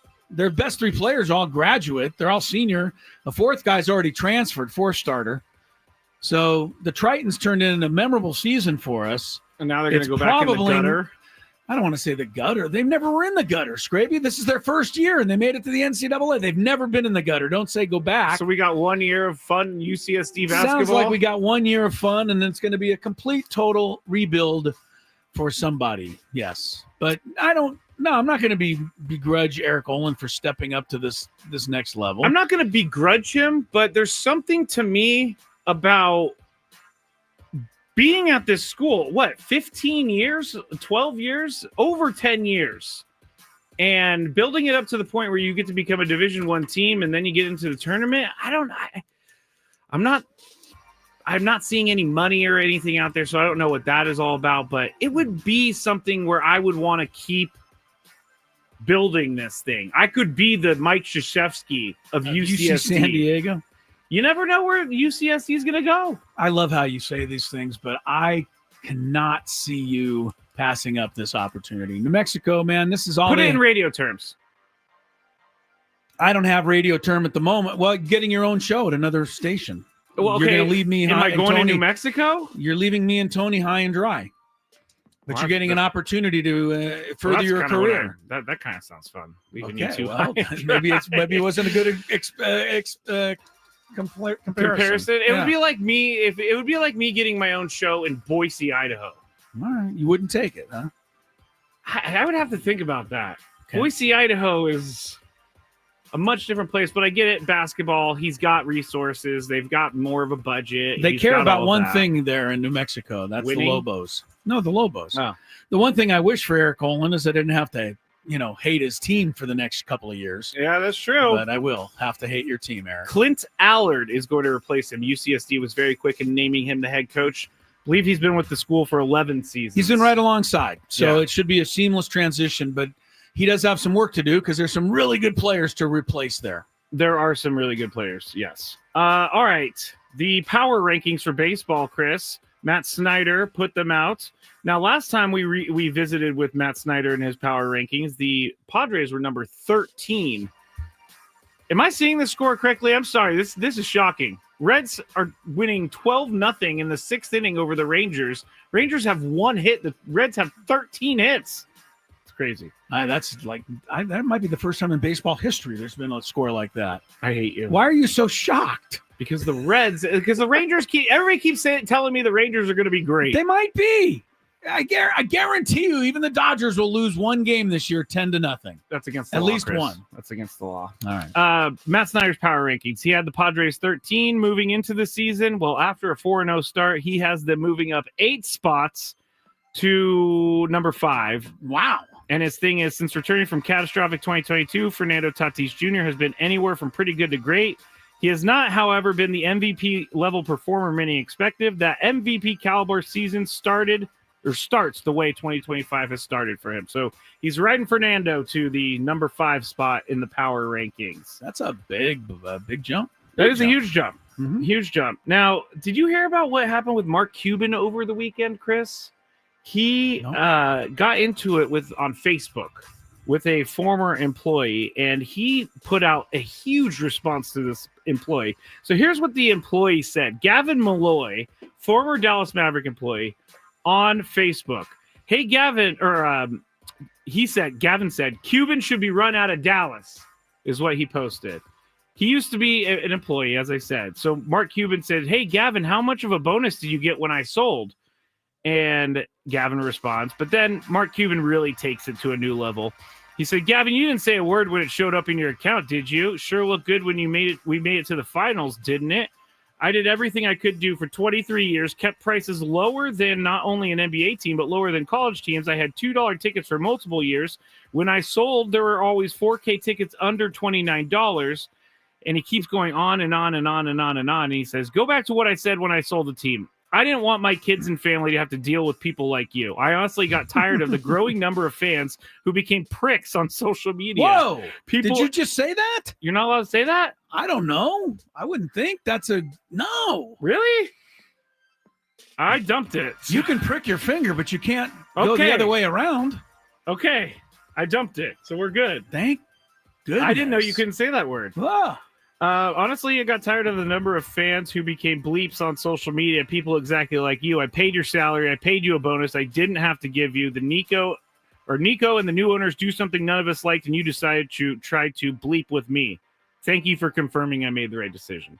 All right. So Mark Cuban says a lot of things that we all want to say. Yeah. And he's in a powerful enough position to say them. Yeah. So why do